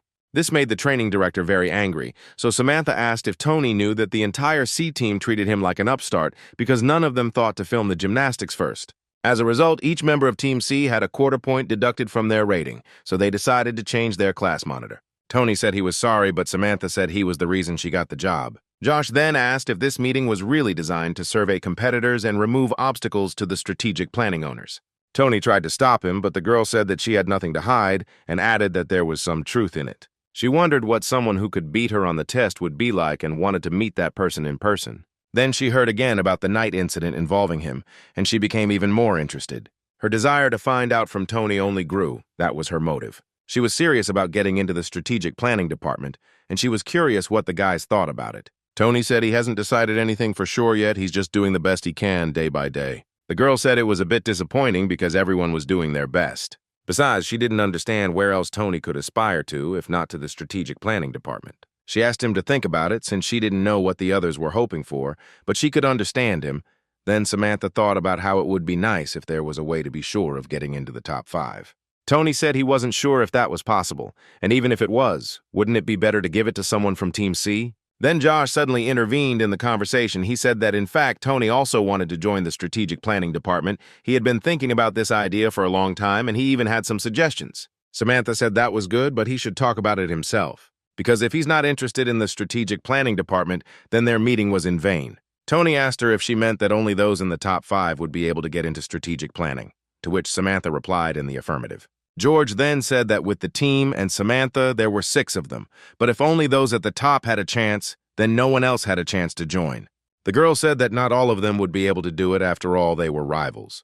Josh didn't understand what she was talking about, so Tony explained to him that she wanted them to separate. Samantha offered to conduct negotiations at her place. As a former cheerleader, she has certain advantages in mass games. Her leader also said that she will become a female commander. The maximum number of points that can be scored is 150.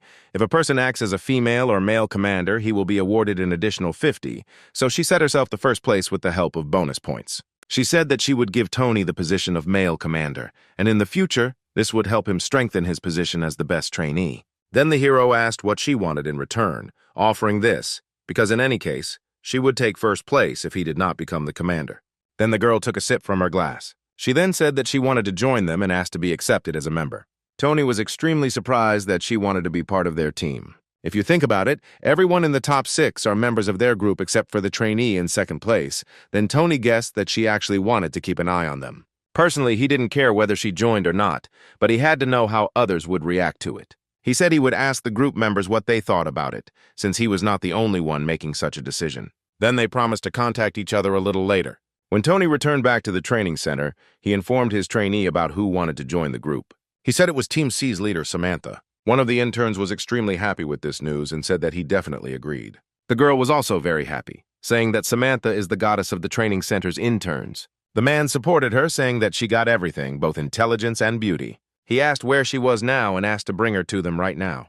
However, Tony stopped him, saying that she would not join them just like that. She would make him a male commander in the mass games. Then one of the trainees said that it didn't matter, because she herself asked to join their group, and she was very envious of her beauty and femininity. The other girls also agreed with her, so the whole team agreed that Samantha would join them. Tony thought their reaction was an order of magnitude better than he expected. Soon, the clock struck 10 o'clock in the evening. Active negotiations were in full swing within the training team. At that moment, Samantha entered the office and greeted everyone present. She said that she was going to join their group. The hero noted that it was surprising that she came so quickly. The other interns immediately ran up to the girl and began asking her about various things. Time flew by quickly. A whole week has passed since then. One of the interns asked if Samantha had finished her business, but the girl said that she was more interested in other things. She asked if Tony wasn't an amazing person. He explains only the most important points. Sometimes it is not so easy to understand them yourself. She thought to herself that he was talking about what was necessary, as if he had learned everything in advance. This was impossible unless he was the director's grandson. A few days later, the test results were posted in the hallway again, and Tony was in first place again. However, he noticed that one of his interns was no longer at the top. The guy said that he tried his best. Then Tony asked him to work harder next time since they were in the same study group. The guy said that his results were quite normal, and he could not compare himself to such monsters of learning as he and Samantha, but the hero still asked him to give it his all because there was nothing that was beyond his power. He assumed that the guy would soon overtake him. Samantha noted to herself that Tony was good at building relationships. Usually people would shy away from the best intern because they saw him as competition. She suggested that it was all about his calm nature, his leadership qualities, and his good sense of humor. She assumed that was why people liked him. However, Samantha wondered if the grandson of a powerful family had any weaknesses. Then she smiled, thinking that this guy was very interesting. Soon, Tony went to one of the offices because he had to prepare a presentation, and it turned out to be more difficult than he thought. Josh approached him, asking if his presentation was ready, since he would have to speak soon. When he realized that Tony was not ready yet, he offered his help, but the guy said that he had to handle it on his own but thanked his friend for his help. The hero frantically tried to figure out what to write on the next slide. He understood that all this was not so simple, but time passed. Suddenly, the system appeared above his head again and told him that new products were available in the store. He was awarded 2 honor points for maintaining the top spot for 2 weeks in a row. The more honor points he has, the more rare items he can purchase from the store. In the store, he could choose to memorize all the functionality of PowerPoint or create the perfect presentation. Tony was pleasantly surprised by such a good selection of products. Soon it was time for the presentation, and Tony delivered it with flying colors. Josh said he did a great job, and the rest of his team supported him as well. The guy assumed that the head man would take first place again. He said that Tony did a great job and it was his first time, but the hero said that he was exaggerating and judging him subjectively. The hero thought to himself that this was not the first time. He learned a lot at the construction site. He conducted physical exercises in front of an audience of more than 600 people. He even argued with someone he had just met over the amount of construction work involved, sometimes requiring him to work hard for days to get paid. It was necessary to always be confident. It was necessary to believe that he could combine everything in himself, hard work, and a sense of responsibility. However, this was not a complete list of what he needed. He also needed to think rationally in order to earn a decent income and not suffer losses. Compared to him, his colleagues are not as developed in the social aspect, but they will soon get used to it. He was just lucky, because people from the most different circles in which he knew since childhood helped him a lot. But at the same time, he's also worried about something else. He has come so far, remaining first in the top, but he wondered if he would be able to reflect his successful activities in the training center in the context of real life. He understood that he definitely wouldn't succeed, since not everything would always play into his hands, but he decided that he would get used to it. Soon, a meeting of graduates from different universities took place at the training center.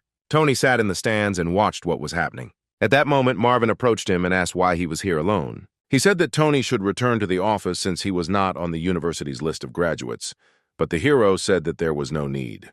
The manager told him that education was not the most important thing, and therefore there was no need to be so upset. But Tony couldn't help himself. Then Marvin sat down next to him and asked him to go somewhere with him.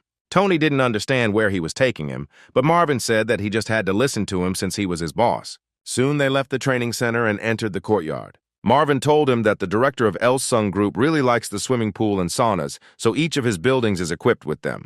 Then he invited the guy to go to the sauna with him. He said that the class reunion would last another 2 hours, and they had no business being there for that long, but Tony asked if it wouldn't be weird to spend that much time in the sauna. He said it was quite unusual because he had previously only used the pool and sauna at a construction site. Marvin said that the CEO's horoscope doesn't have many water signs, so when the company was first founded, there were incidents. It was funny. But such a big company makes decisions according to Chinese feng shui and the position of the stars. So Tony agreed to go to the sauna with his boss. The man noted that the intern had a fairly strong body. Tony thanked him and said that Marvin had a nice body too. Marvin said that he needs to take better care of his physical fitness because he is no longer young and working in the sales department is not that easy. He has been invited out for drinks many times to get a discount. Taking advantage of the opportunity, he decided to offer Tony something. He asked him to come to their sales department and promised that he would teach him everything. The hero was a little surprised by such an unexpected offer. Then Marvin said that he didn't need connections with his classmates for this. He said that it doesn't matter where he's from or what he's done, it's enough that he's diligent and hardworking.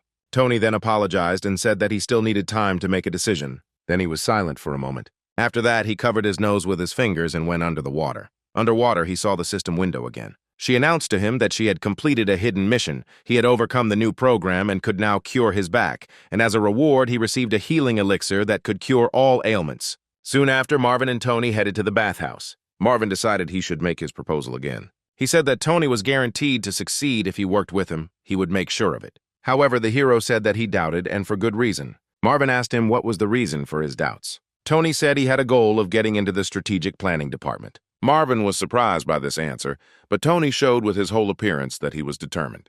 After this, the men went into a cold bath, and Marvin said that he should not join this department as the job would break him. He said that most people got there through connections, and most likely no one would help him.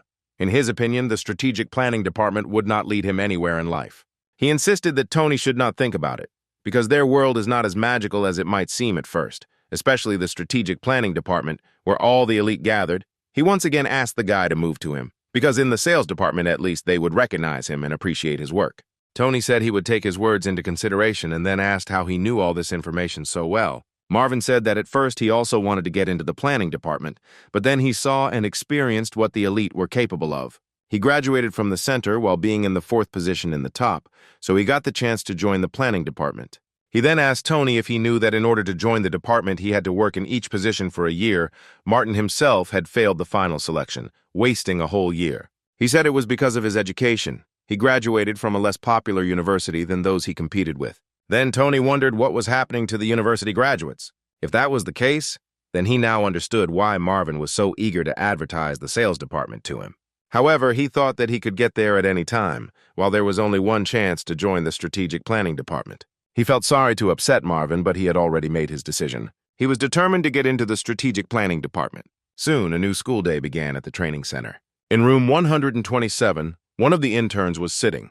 At that moment, a man came to him and asked if he had joined the company. When he realized that the guy did not recognize him, he said that he was the assistant manager, and his name was Chester. However, the guy had no idea where he knew him from. As it turned out, this intern was a 3rd-generation employee of the Elsung Group company, Tony.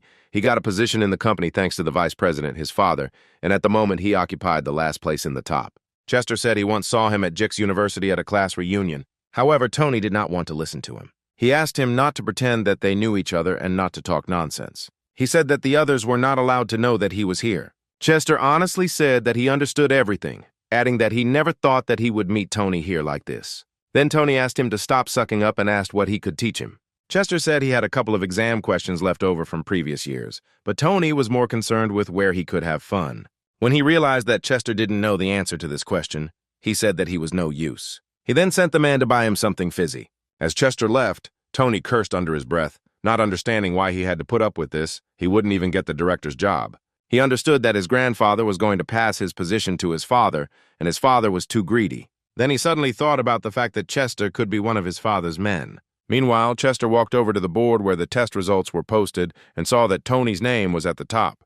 He was happy for the young gentleman and thought that the vice president would be happy to hear that he had once again taken first place in the top. Soon, one of the employees went to the vice president to report that Tony had not taken the top spot in the 1st and 2nd weeks. He said that it was a good idea to give him some of the exam questions in advance, to which the man replied that his only son had given him so many problems, but now he seemed to have settled down. Then the man asked him how the director was feeling. The man replied that unfortunately he was in good health. The doctor said that the old man would live at least another 10 years. The man was extremely annoyed that he was holding on for so long. The man then said that doctors always say something like that, but perhaps the director is hiding his true state of health. The man said that he had to collect as many shares as possible and gain control of the company. He said that they are buying them little by little using close partners, but it will take some time. Meanwhile, preparations were in full swing at the training center. The trainees brought flags of different colors to their headman. Samantha asked each of the interns to take 2 flags and check their order against the drawing. Tony said that in that case, the flags should be taken in the required order. Then Samantha suggested that they first watch the video from last year and use it as a guide for their training, and they should also try adding some new color. Tony suggested moving forward as they had planned, confident that they could handle it. The interns shared his sentiments, saying that together they could do it. Thus, preparations for the games began. Samantha and Tony showed the interns how they would perform. Before the start of practice, Tony, as the team leader, distributed his points among his teammates. The other interns were glad that they weren't in their leader's position. Everyone else would practice tomorrow, but now they needed to sort out the flags. Soon, Tony addressed them over the loudspeaker, asking them once again to make sure that everyone took 2 flags. All of Tony's comrades expressed their gratitude to him, probably in large part because of the sharing of points. The practice went smoothly, but that didn't mean they didn't have any problems at all. One of the interns approached Tony, asking him to take this task seriously, but the guy was confused as to who he was to tell him what to do. The intern didn't know what to do because this situation was not an easy one, so he decided to simply call the headman. He said that his namesake was doing nothing and was just playing on his phone. Then Tony said that he would definitely talk to him. He headed straight to the corner of the room where his namesake was sitting. He said that he was seeing him there for the first time and asked if his name was Tony too. He said he wanted to ask about what he was not happy with here because then he could help him. Then Tony simply asked to be left alone, and the headman said that in that case he would just be better off kicking him off the team. Tony was surprised by this answer. Then the elder said that he would carry him out and say that he was wounded. They had too many people on their team anyway. Tony was pleased with this decision, asking if he would take responsibility for the consequences himself. A few days later, mass games began. As expected, Samantha and Tony were the leaders. Almost all the trainees took part in the mass games. Tony then announced that the training center was launching its 68th mass games. He raised his hand up, shouting the team's battle cry. All this was closely watched by company executives and journalists. One of the managers approached the director. He said the atmosphere at the training center was surprisingly pleasant. He added that there is great energy coming from these 2 commanders. They seemed worth paying attention to. Then Philip said that apparently, Tony and Samantha will not leave others a chance to be in 1st and 2nd place in the final selection. The manager was extremely surprised when he heard Tony's name. Meanwhile, new test results were posted on the board. Tony, the grandson of the manager, found that his name was in the 2nd to last place. He did not understand why the same thing was happening for the 3rd week. He could not believe that everyone else was doing nothing but studying. However, he understood that his father could not know about this. At that moment, his phone rang. It turned out that he received a message that his card limit had increased. He didn't understand why this happened and assumed that his father was in a good mood. Meanwhile, a meeting of the company's management was taking place, at which it was decided to watch a video of the mass games of new employees, initiated by the founder of the company, El-sung Group. One of the men approached the director, Christopher, and told him that Tony had won 1st place in the top of the training center. He said he had a good chance of winning, with 2nd place trailing him by as much as 18 points. Christopher was very surprised that his grandson finally got the 1st place. He thought that he must have pulled some kind of trick. Then another man approached the director, saying that he had been at these mass games. He said that he saw Tony for the first time, and he seemed to him to be a noble young man. He was impressed because the guy sang well and successfully led the process of mass games. Christopher couldn't believe what the men were saying. The CEO is not one to throw compliments around lightly, so Christopher decided to see his grandson's success for himself by watching the video. He didn't understand when Tony had become a commander, but he thought that he had finally decided to settle down. Soon the lights in the hall were turned off so that everyone could see the video recording. An image appeared on the screen showing the start of the mass games. On stage were Samantha and Tony, who were the game directors. Soon a close-up of Tony's face was shown on the screen. Then the CEO turned to the manager, saying that his grandson had a well-trained voice. However, Tony's father, Matthew, realized that this guy was not his son. Christopher wasn't very surprised because he knew Tony would never get his head together. A person can't change that quickly. However, he was still curious about something. He wanted to know who this young man was who was the namesake of his grandson. Then he remembered that he had met the guy in the bathhouse just recently. He wished him luck in his endeavors. Then he realized that this was the same guy he met at the construction site, and he was glad that he came to El-sung Group. When the meeting was over, the CEO said he couldn't believe that Tony had grown up and become a part of their company, and then he asked the director why he had kept him hidden for so long. However, to his surprise, Christopher replied that it was not his grandson. He said that he knows the first place winner personally. He then asked his son when the training center program would end. Matthew replied that it would end next week. Then Christopher decided that maybe he should take a look. When Matthew was alone, he decided to call his son. He was extremely annoyed by everything that was happening. He asked his assistant to bring Tony to him right now. However, Tony was in one of the expensive bars at that moment. The bartender said that he ordered a statement for 2,470,000 won. Then Tony said that he was treating everyone today. His friends were happy that his card was finally unfrozen. He told the bartender that he would pay the entire amount at once. However, when he applied his card, something went wrong. The bartender asked him if he had another card, since the system was telling him that this card was blocked. Tony said that was impossible because it was his father's card, and then handed him another card. However, the ATM again refused to accept the card. The bartender reported that the card had been declared lost. Tony didn't understand what had happened to his father since he had just recently raised his limit. Then the bartender asked if he had another card. When he realized the guy didn't have any working cards or cash, he said he would call the police if that happened. Soon the excursion money arrived, and all the interns went to the mountains. The guide asked to notify in advance if someone would be unable to participate in the hike due to health reasons. Tony was sitting with Marvin. The leader asked him how he felt at the end of the training period, to which the hero replied that he was very satisfied. Marvin said that it looked like he would hold on to first place until the very end, which was impressive, but the hero said there was still one more step left. Meanwhile, Samantha stared blankly out the window. The rest of the interns were chatting happily among themselves. By evening, the bus arrived at the right place. Tony informed his team that it was dangerous to walk at night, so the interns had to always stay in pairs. Soon all the interns went to the mountains. The hero turned around to look at his team again. All the interns obediently followed him and Marvin. So the boys climbed the mountains for some time. At some point, Tony felt a sharp surge of fatigue. Then he suddenly stopped. Unable to breathe, Marvin immediately took him by the shoulders, asking what happened to him. Then Tony suddenly said that his back hurt a lot. The next moment, he screamed in pain, unable to bear the sensation. They were forced to stop, and then Tony told Marvin his story. The man asked how long he had been living with all this, and if he had any painkillers. He asked Tony to tell him the next time that his back was inflamed, right away, because you can't go on a hike under the influence of pills. But the hero replied that refusing to take part in a hike due to health reasons was tantamount to disqualification. He had no choice. He turned to Marvin, asking him to turn a blind eye to the situation if possible. The manager then asked if he could continue, to which Tony replied that he would have to. He said he would reach the top again. However, he asked Marvin once again to do him a favor and pretend that he had never seen it. Then the manager asked him why he had agreed to go such distances in the first place. Tony thought to himself that if he gave up now, he might not have started at all. After some time, he realized that his back was starting to hurt again, apparently because the analgesics were gradually wearing off.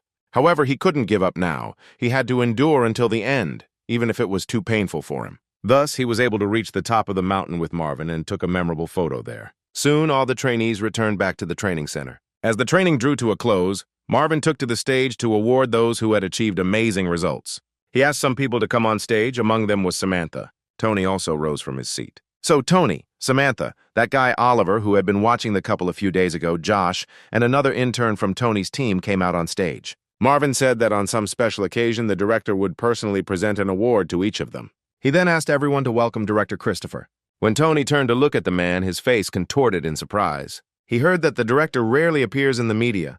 Christopher walked onto the stage and waved to everyone present. Then it suddenly dawned on Tony. He remembered the day he had taken a sauna with some old man, and now he realized that this old man was Director Christopher himself. Tony looked at the man in surprise, not knowing how to act. Samantha looked at Christopher with respect. She thought to herself that she had returned here after 10 years, being indebted to him. Marvin said employee Tony received an award for his persistence in maintaining his top spot during the center's new employee training program.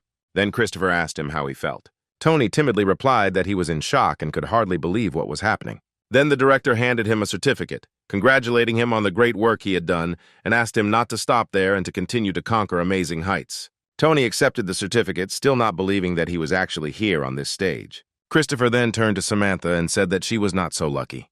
She would have been first if her activity had been counted by last year's standards. However, he asked her not to lose her desire to do better because their company needed more talents like her. The girl thought to herself that everything happened only because of Christopher's support. Thanks to him, her heart disease was cured. She thanked the director and accepted the certificate. This concluded the training center's program for new employees. The interns went to their rooms to pack their things. Now all that was left for Tony to do was wait for the results to find out which department they would be transferred to in priority according to their first, second, and third choice. Now he had 5 days left to rest. During this time, all interns will receive information on their assignment to departments. Tony knew that he only had one thing left to do, and that was to use the reward he had received for the hidden quest. Soon, the hero arrived at the hospital where his mother was lying. He knew he had to hurry. He wondered if this elixir could cure his mother. However, he was also concerned about what to do with his back. However, this was not so important, because if his mother was healthy, then worries about his back would disappear on their own. Soon, the guy stopped in front of the door of the oncology department. He took the elixir out of his pocket. As it turned out, a few days earlier, Hannah's doctor had told Hank that the breast cancer had spread to her lymph nodes, lungs, and liver, and that further treatment was no longer possible at their hospital. Hank immediately shouted, asking what they meant since this was the best hospital in Korea. The doctor asked him to calm down because the man was also a doctor, and who else but him should know what was happening to the woman. Then Hank was asked if there really was no way out. The doctor said that the best option would be to spend the last moments of her life next to her, and this is what the patient herself wants. After that, Hank went to Hannah's room. The woman asked him not to worry. She said that her sister would pick her up in 3 hours, and he needed to go home. However, Hank insisted. He said that he would pick her up himself and take care of her. He packed her things into a suitcase, sat her down in a stroller, and said that they would go home. At that moment, Hannah's son entered the room. Hank was upset to see Tony there because he knew he would have to tell him bad news. Hannah was also surprised to see her son here. The hero did not understand why his mother was suddenly being discharged. He then knelt down in front of her, and Hannah told him that she wanted to go home, but Tony asked her why she was in a wheelchair since her treatment was not finished yet. Hannah smiled weakly, saying that she had some reasons for it. However, Tony did not want to listen to all this. He said that he would definitely be able to fix everything. Then Hannah hugged him tightly and held him close. She started crying, saying that she was very sorry. When evening came, Hank called a taxi to go with Hannah alone. The woman asked why he asked to go separately, to which the man replied that he wanted to discuss something with her alone. Then he turned away from her, not knowing where to start, but deciding to tell it like it is. He proposed to Hannah. The woman was shocked by this proposal. She asked what he was talking about because he needed to live his own life. Hank said that this is his life and he regrets letting Hannah go to her husband a long time ago. They could have lived happily together if this hadn't happened. He said he believed that her husband would support them from heaven, and he would take responsibility for Hannah's life and be there until one of them died. Hannah began to cry, saying that she would only be a burden in his life, but Hank said that he didn't want to have any more regrets. Soon evening came and Tony arrived at his mother's apartment. He lifted his suitcase upstairs. However, when he opened the door of the room, he realized that no one was home. At that moment, Hank came out of Hannah's room and said that she fell asleep after taking painkillers. After this, the men went into the living room and an awkward pause hung between them. Hank said he had to go, but he would be back soon with his things as he planned to settle here for a while. Hearing this, Tony smiled and approved of the man's decision. He walked him to the exit, watching him get dressed. Finally, Hank turned around and addressed Tony. He asked him not to worry about his mother as he would take care of her. After that, he said that he could call him if something happened. When Hank left, Tony went to the room where his mother was. He sat down next to her on the bed, thinking to himself that she had been through a lot. Then he reached into his jacket. Soon he pulled out a bottle of multicolored liquid from there. He said that he wanted to give this elixir to his mother. He tipped the bottle down, intending to give it to Hannah, but it did not flow. Tony looked closely at the bottle, not understanding why the liquid was not flowing out. The system then told him that the liquid would automatically flow when he brought it to the correct place of use, and then Tony again tilted the elixir towards his mother's lips and the liquid began to flow. As the liquid touched her lips, his mother's bed suddenly lit up with a bright light. He intended to give his mother the whole bottle, but when she drank half, the liquid stopped flowing again.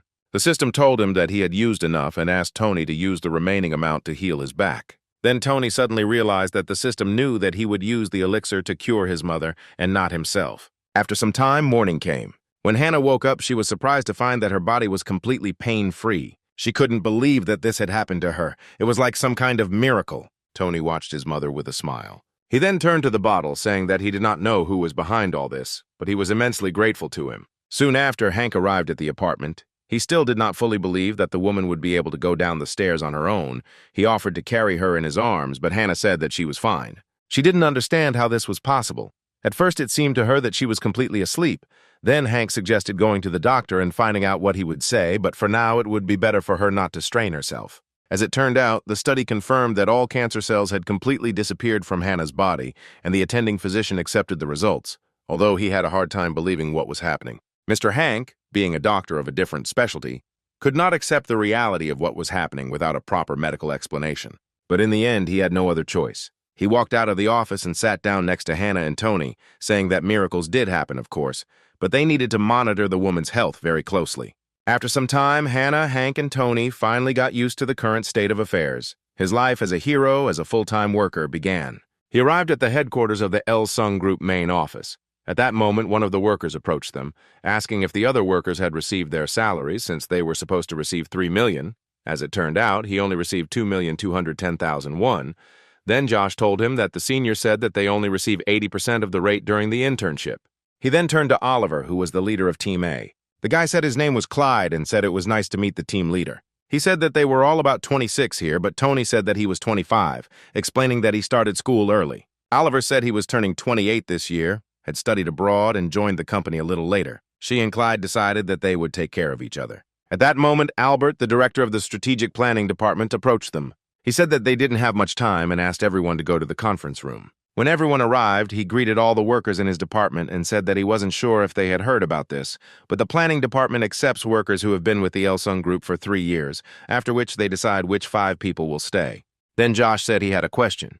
He was wondering what they would do for 2 years while waiting to be accepted into the department. Or he said that they all know what to do. Strategic planning is called the flower of Il-sung Group. He then asked the workers what happens when a flower does not open its petals. Josh replied that in that case, the flower is not able to reproduce. Connor said that without flowering, there is no reproduction, and without reproduction, it cannot grow and it will lead to withering. A company must continue to grow for its future in the global market. A fading company will not survive. So everyone here needs to be willing to become a flower to join their department. They need to excel in several areas to achieve their goal.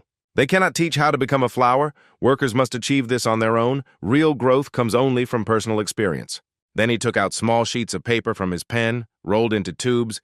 He said that these were the departments that the workers would have to work in. They would have to choose one at a time in reverse order of the evaluation top. Tony couldn't believe that he was relying on chance. First up was Clyde. He said he was on the 3rd life insurance sales team. Josh said he was given the electronics quality control department at Il-sung Group. Oliver said he was in HR. Samantha said she was in the electronics and home appliances sales department of the company. Tony wanted to voice the department he was in, but Albert stopped him. He said that he didn't have to say it out loud. There was only one department left anyway. He then addressed the staff, saying that in 2 months he would receive a report on their work and their progress from the department heads, which they would rely on to judge their abilities. Then Clyde asked what would happen after those 2 months. Albert said they would be transferred to another department on the same basis as today.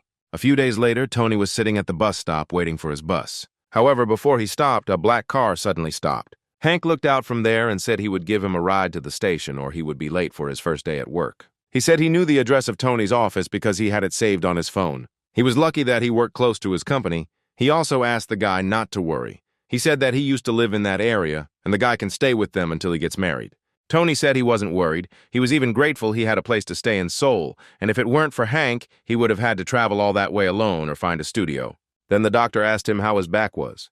The hero hesitated a little, not knowing what to answer. The day he gave his mother half of the healing elixir flashed through his mind again. After that, the system asked him to use the remaining remedy to cure his back. Tony obediently drank the rest of the elixir. Immediately after that, he felt that there was no more pain in his back. At that moment, he heard his mother's voice from behind the door. When he realized that his mother wanted to see him right now and tell him that she was feeling fine, the system immediately told Tony that he needed to hurry and hide the elixir.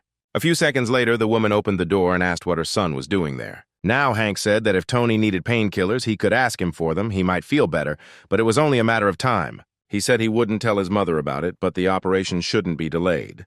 Then Tony said with a smile that he would come to him soon so that he could examine his back. Hank smiled and looked warmly at the guy. Meanwhile, the story moves to a branch of the life insurance sales department. Marvin walked back and forth around the department, not knowing what to do. Then he suddenly saw that a new announcement had been posted on the stand, and he immediately went there. He was very pleased to see Tony's name on the list of new employees in the department. At that moment, the branch manager approached him, and Marvin immediately addressed him. He said that they had a new employee coming today, and he was bringing him up to speed, but the manager said that he had heard that he had lost a lot of money because he had been forced to become a manager. Marvin said that in return they got a capable worker, since Tony was a very smart guy, and he wanted to show him around and teach him a thing or two. The manager said that if he was so eager to help him, then he would help him. He said that the new worker was now at the coffee shop on the first floor. Apparently he forgot his pass, so he asked Marvin to go down there and bring the worker to them. Marvin replied that it was very unlike Tony. When he went down, he saw a completely unfamiliar person. Tony, the vice president's son, informed him that he was now a new employee of the company. He sipped his coffee serenely and didn't even get up to greet Team B's leader, whom he remembered from the training center. Meanwhile, the story moves to the head office of the Elsung Group. Tony arrived at his place of work, as it turned out. Oliver worked there too. The men realized that they had apparently been assigned to the same department. He asked, not jokingly, whether the HR department really doesn't suspect that they are here through the strategic planning department. Oliver laughed and said that apparently they didn't know. Soon the men reached the office they needed. There was a girl sitting inside and they immediately greeted her. The girl realized that these were new employees and asked them to wait a couple of minutes on the sofa. Oliver and Tony went to the couch, waiting for the girl to come to them. She soon came to them, saying that she was sure that they recognized her because they had met during personality assessment tests. Tony immediately noticed that she had turned her badge, which had her name written on it, away from them. Then Tony suddenly remembered the day he took the test. The girl introduced herself as Kimberly, saying that she joined the company in 2017 and was looking forward to working productively together. Then he told her that he remembered her and how she joined the company. The girl said that he had a very good memory, because he even remembered her name. He didn't say that the result of their personality test was really amazing. He was very surprised when he saw it, that's why he remembered it. Then another man entered the office and asked how Kimberly was doing. The girl said that the new employees remembered her name. Apparently, they did well on the personality assessment tests. Then the man, whose badge was also hidden in his pocket, asked Oliver if he remembered his name. The guy was confused. He didn't understand how this man knew his name, and moreover, he didn't understand how he should remember his name. He decided that he needed to guess his name to earn their favor. He then assumed that the man's name was Marvin. Hearing this, the man was extremely annoyed. Then Oliver decided to admit that he didn't remember his name. Kimberly said it was okay since it had been 2 months since they met. However, the man said that if he wanted to make a good impression, they should point their finger at the sky. He asked Oliver if he was going to guess the names of the clients he would be working with. He then turned to Tony, asking if he remembered his name. The hero said that he is the assistant manager Connor, who became a member of the corporation in 2014. Then Connor shook his hand, praising him for his good memory. He said that Kimberly was bringing them up to speed and that they should be tasked with sorting resumes first, but she said that they would be joining the strategic planning department later and doubted that they could be trusted with information and personal data. Connor said that as soon as he came here, they pushed him everywhere without caring about personal data, so they need to be allowed to integrate into the work process. They will leave their department so quickly. They are not their people anyway. Tony was surprised that they knew they were applying to the planning department. Then Kimberly laughed, saying that perhaps they would change their minds and stay here as she had done before, because they needed workers too. Then Connor said that it didn't matter to him, since it wasn't his decision anyway, and left the office. Kimberly explained to the guys that, to tell the truth, she too had been looking at it with admiration. She does strategic planning and dreamed of working there, but after trying many other jobs, she suddenly realized that HR was the best option for her and decided to stay there. Tony realized that this meant that Kimberly had once been a top trainee too. The girl asked him if he knew what the job of a human resources manager was. Tony said that as far as he knows, the work in the department includes periodic training. In the process, they are connected with the recruitment of personnel, for example, state or special significance. The employees of the department are also responsible for the reassignment of employees. Kimberly smiled and said that it looked like he was preparing for the meeting. She said that they were responsible for everything that could be related to personnel and its management. Their main task was to collect data on employees and structure it into a database. She then asked the guys if they were familiar with their company's office programs, to which the men responded in the affirmative. She said they currently have about 3,000 applications for special duty workers, so she asked them to sort them by criteria, location abroad, 3 years of experience, and what department they are from. The men will be working on this together, so they should divide the duties. Tony and Oliver immediately agreed. Oliver said there were only 3,000 applications, so they had to split them in half. He asked Tony to do the first 1,500, and he would take care of the second half of the documents. Tony asked him if he really thought there was any way they could get it done faster. Oliver asked him if he didn't agree with him. Kimberly then asked them to hurry up and start working, as she had to hand it in by the evening. Oliver immediately got ready and said that he would start work right away. So they worked for 3 hours. Tony was almost finished. All he had to do was transfer the information from the documents into the table. It wouldn't take much time. However, Oliver was not doing so well. He was very exhausted by this work, and he was not sure that he would finish by the evening. Then Tony stood up from his seat and walked up to Oliver, asking if he was finished. The man looked surprised, asking if he had already sorted his part. The hero said that the program had an auto-filter and search function. He used it to sort the data according to categories, and now all he had to do was print the documents. Oliver said that it looked like he wouldn't be able to finish today and he didn't know what to do. Then Tony said that he took care of his half of the documents too. They could say that they did it all together. Oliver couldn't believe that his partner had helped him so much. The hero said that you need to respect your comrades and love your country and then everything will be fine. Then he called Kimberly, saying that they had finished the work together. They had done it much faster. At first, the girl didn't believe it and asked again if they were sure that they could send her the finished file. Then Tony said he would send it via corporate email. When Kimberly checked their document, she noted that everything looked quite good. She told the assistant manager that the new employees were very good. Connor chuckled and then asked them if they smoked. Oliver raised his hand and said that he smoked. He then called him up to the roof and asked if Tony wanted to join them. However, the guy thanked him for the invitation but was forced to refuse. Soon after, Oliver and Connor went to smoke on the roof of the company's headquarters. Connor asked the man how his first day was going, but Oliver himself didn't understand yet. Connor said that he shouldn't worry because it's always difficult at first, but then he'll get used to it. Oliver really hoped so. Connor then asked him how well he knew Tony. Oliver said he knew him quite well. He was the team leader, and Tony led the B team during the training period. Connor said this guy, the leader of a top team who had moved into the strategic planning department, seemed to understand that he was the best of the best. He said Tony is incredible for many reasons. He was not a graduate of a prestigious university, but achieved everything with the help of a student loan bank, and here he copes just fine. The only work experience in his life he acquired through physical labor, which is of no use in an office. Oliver couldn't believe that Tony had earned his living through physical labor before this. Connor asked if he didn't know about it. Oliver said he had no idea, since they had only met him at the training center. He said that, judging by the information from the HR department, Tony's situation was fundamentally different from Oliver's. He asked the guy to be kinder to his partner, because he was older than him. Oliver smiled and replied that it was. Connor then headed back into the building, saying that he always enjoyed making friends with his colleagues, and asked Oliver not to be wary of Tony just because they were ranked differently. When Oliver realized that the elders here were so kind and caring, he smiled. Soon after this, evening came. Tony and Oliver were walking together after work. Then the guy asked the hero if the team doesn't throw a festive evening for newcomers. Tony replied that no one else does anything like that. Then Oliver suggested celebrating their first day at work. Tony asked him where he wanted to go. Oliver said he knew a place. Soon the men came to a small food stall. They sat down at the table and Oliver asked the saleswoman to bring them some fish pie soup and 2 bottles of soju. He poured the drink into Tony's glass and offered it to him. Then he asked him where he came from. Tony said he came from Cheonan. He also heard that Oliver was from Sokcho.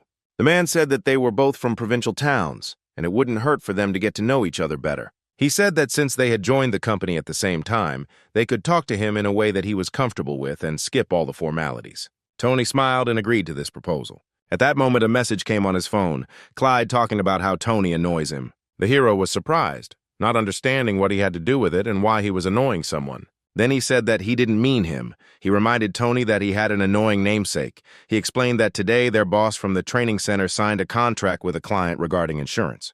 But Tony was standing there, looming over her, arms crossed, eyes wide. The client immediately became indignant, asking why this young man was looking at her like that. As it turned out, the client ended up not signing anything, and thus the company lost $200 million. Then Oliver asked Tony what was going on. The hero said that his friend wrote a couple of messages in the educational chat. Oliver was surprised that they had such a chat. Then Tony reminded him of the group he had studied with at the training center. He said they had created a general chat room, including everyone who had been in the strategic planning department. He then asked if he remembered Tony and their teams, and Oliver's face immediately became angry, telling him not to even start talking about him because the guy was just awful. At that moment, the hero remembered the day when he encountered his namesake. He approached him and asked what he was not happy with. In response, Tony only asked to be left alone. Then Oliver asked if Samantha was in this chat. Tony said she was there and asked why he was asking. Oliver's face turned red and he said that the girl was very beautiful and smart, and then asked to be added to the chat too. The hero said that he would ask the others about it and add him if they didn't mind. Then Oliver got up from his table and said that all the drinks would be on him. The next day, the men went back to work at the company. Kimberly said that at the very bottom of their company's website, they would find videos that listed the criteria for recruiting staff, and their job today was to review these videos and they would be published next week. She asked them to think about what they should prepare and what they should review. The men said she could rely on them. At that moment, the phone did not ring again. When he picked up the phone, he saw that the manager's assistant Marvin was calling him, but the hero did not understand why he was calling him at such a time. He picked up the phone and greeted him in a whisper. Then Marvin screamed, saying that he had been causing them problems since day one, and today he had not even shown up for the event without any warning. Then Tony said that he was at work now. Apparently Marvin called the wrong Tony. The man apologized for getting the numbers wrong and then said that the guy was really getting on his nerves. Then he decided to ask his friend what department he was currently working in. Tony said he was in HR right now, and then Marvin said they should call each other later. The man was extremely unhappy that no one was picking up his employee's phone, so he decided to simply call his home number. Meanwhile, the story moves to the cottage of the director of the Elsung group, Christopher. In the middle of the day, his phone suddenly rang. He picked up the phone and asked who was calling him. It was Marvin, and he wished the man good morning and said that he was an assistant manager at the company where Tony worked. Christopher asked why he was calling him. Marvin then explained that Tony hadn't shown up for work today, so he wanted to know if something had happened that had caused him to miss out. Christopher said that everything was calm between them, and then he asked again if Tony really had not shown up for work. Marvin said he had been warned yesterday for his behavior, and today he was worried that this might be the case. Christopher asked the man his name again, and Marvin introduced himself again. The director said that he didn't know where he had gone either, but said that he would try to call him and tell him to contact him. Marvin apologized to him for disturbing him and thanked him for his help. Before Christopher hung up, he heard the manager's voice on the phone asking where Tony was now, but Marvin said that his relatives didn't know anything either. The man said that this guy needs to be fired immediately. He refuses to come to work only because he gave him a lecture on behavior for a broken contract for $200 million. As it turned out, Christopher had heard the entire conversation. When he realized what had happened, he immediately cursed his grandson. The man's secretary asked if he had any problems. Then Christopher screamed, ordering the secretary to call the company's vice president and order him to drag his offspring in by the scruff of the neck within the hour. The man decided to ask the reason for such a hurry. Then Christopher said he didn't need a reason. The secretary should just call them right now. 3 hours had passed since then. The company's work was in full swing, but Tony had some difficulties. In front of him was a questionnaire in English. At that moment, Connor approached him and asked if there were any problems with the resume. Then Tony scratched his head awkwardly, saying that his command of English was not that good. Connor said that the level of English needed here was not that high. Basic would be enough for him. Then Tony explained that his English was just terrible. Connor asked how many marks he got on the exam. He hoped the answer would be around 800 or 900. However, Tony said he only scored 500 because they didn't take into account his writing skills. Then Connor asked to send him this file, saying that he would deal with the resume himself, but warned Tony that he needed to improve his English if he wanted to continue working for the company. After work, they went to the store to buy English textbooks, but he didn't know which book to start with. Suddenly, he saw a book called English for Business and decided that it would be a good choice. This book cost 18,000 won. Soon evening came and the heroes returned to their apartment. He tried to learn English with the help of a book he had just bought. However, he was very bothered by the fact that everything he wrote down was very difficult to remember. He has no problem understanding politics, economics, and news, but he struggles with language, perhaps because he is only good at memorization. Then the system offered him to use the exclusive goods store. Among them were a package for beginners in learning Arabic, Portuguese, Korean mastery, and perfumery. The system also said that there were 7 days left until the store update, so Tony thought that maybe the English skill would appear here later, but he didn't understand how he could collect enough points. The system offered him to use the available mini-quests, but the hero was very tired and decided to think about it after a sound sleep. The next day, he came to the company's head office again. Kimberly's work was in full swing. Then Tony blinked, deciding to activate his skill. He had to look at a person or object for more than 10 seconds, and then the mini-quest he needed would appear. At that moment, a system appeared above Kimberly's head. It reported that the employee's computer had been periodically displaying a blue screen lately, so Tony needed to ask permission and fix her software. Then the hero turned to the girl, saying that he heard that her computer had been freezing up frequently for the last couple of days. The girl asked why he suddenly started talking about this. Tony didn't say that he assumed it was because of the updates, so he asked her to let him take a look at her computer since his computer had been acting the same way before. The girl allowed him, since she would have to leave for the morning report anyway. Tony said she could rely on him. He soon began upgrading her computer, which was almost complete. He then went to Connor, saying that he heard that he had decided to quit smoking, so he brought him some candy to help him cope. The man asked him how he knew that he was quitting since he had only decided to do it today. The hero grinned, saying that the bird whispered to him, and then wished the manager good luck. Connor thanked him for the candy and words of encouragement. After that, the system informed him that the mini-quest had been completed. Now Tony had 4 points. Then the guy asked if there were any additional quests. He turned his head to the side, hoping to see the system window there.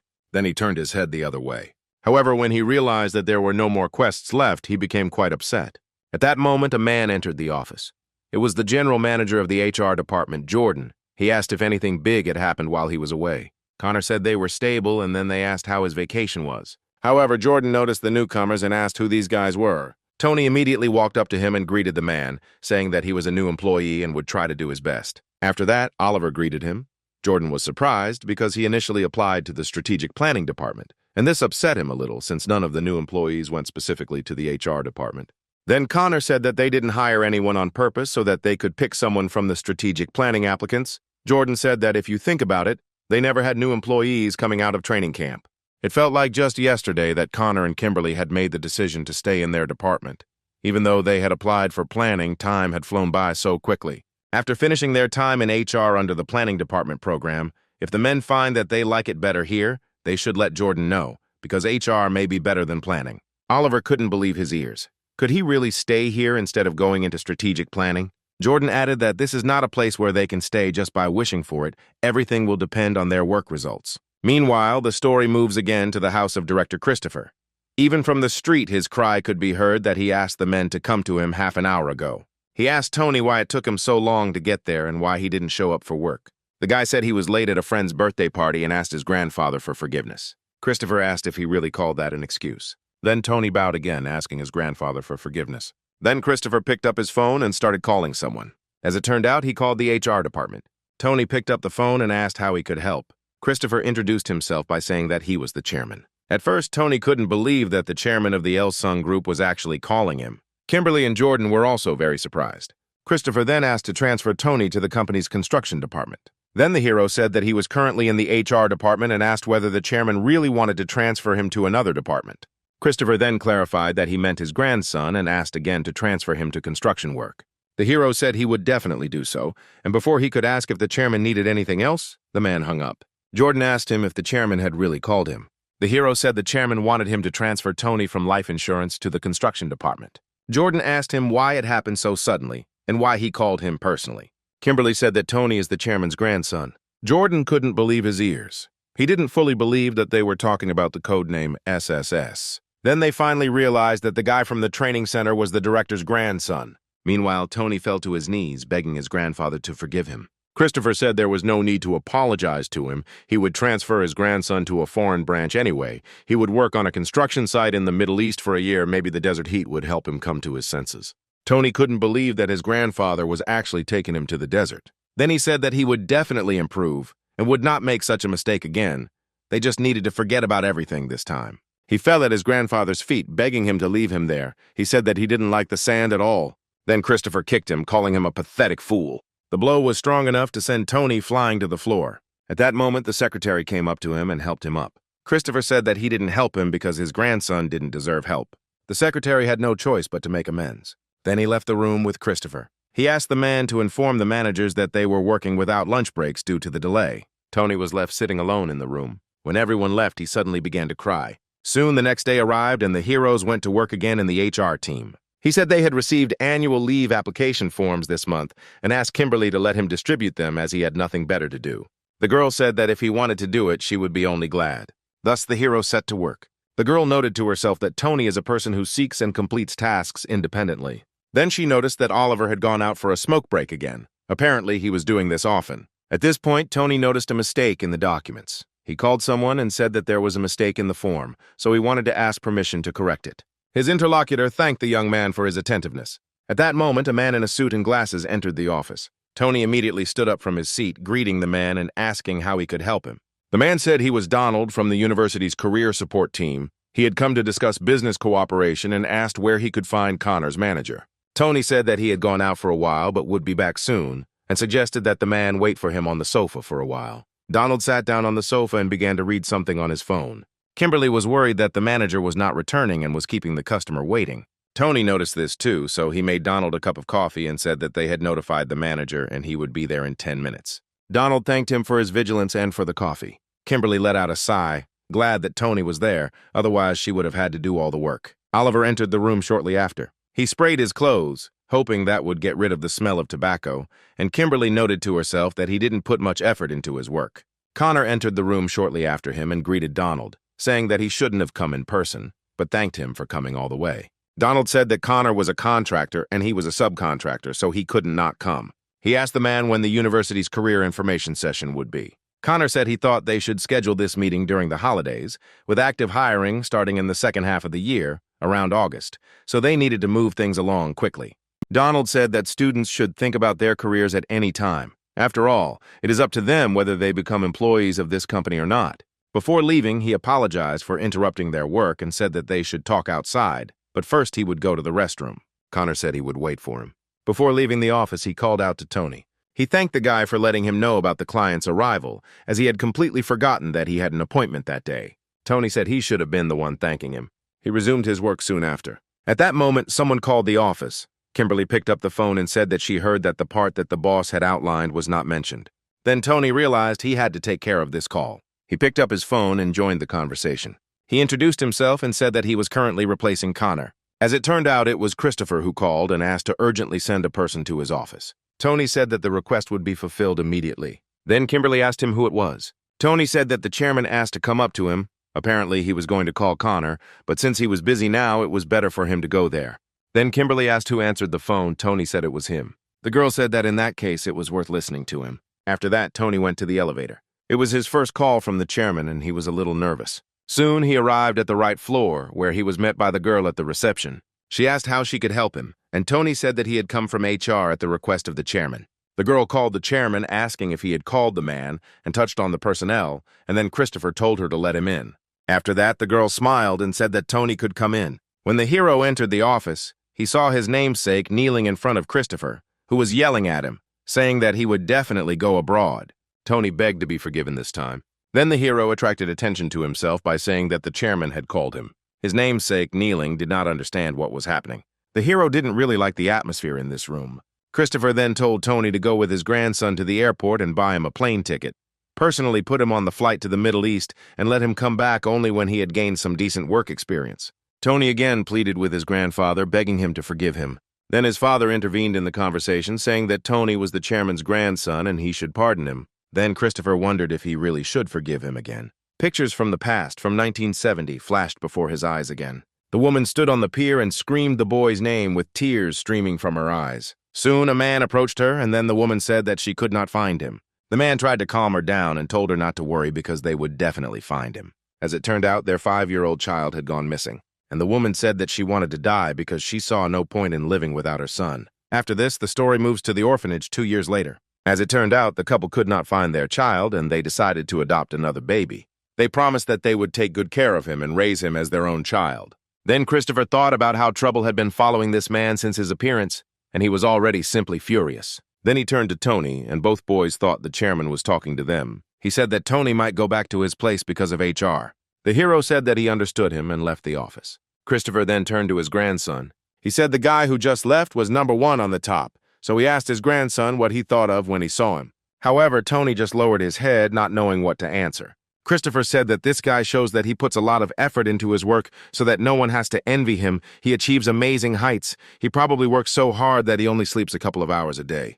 He said that this guy was the captain of the team and his grandson was just a cheerleader. Then he asked where he was on the list. Tony's father immediately grimaced when he heard this question. Christopher said he was in last place and he was going to inherit this company and he didn't even show up for work. Then Tony said that he realized his mistake and asked to give him another chance. He promised that he would work as hard as he could. Tony's father apologized to the chairman, saying that he would raise him better and try to make sure that he did not make mistakes again. He addressed him as his only son, saying that Tony was his only grandson, so he should show leniency. Christopher thought about his words. Then he said that he was giving him one last chance. Tony immediately became happy and thanked his grandfather for the chance he had given him. Christopher said that he was giving the chance, but not his company. Tony made a big mistake here, so he needs to find a job elsewhere. Meanwhile, the story moves back to the HR department. To the surprise of everyone present, Tony, the chairman's grandson, entered the office. The hero asked what brought him here. He said that Mr. Chairman asked for his transfer to another division, so he came here to have Tony transfer him to Seoul.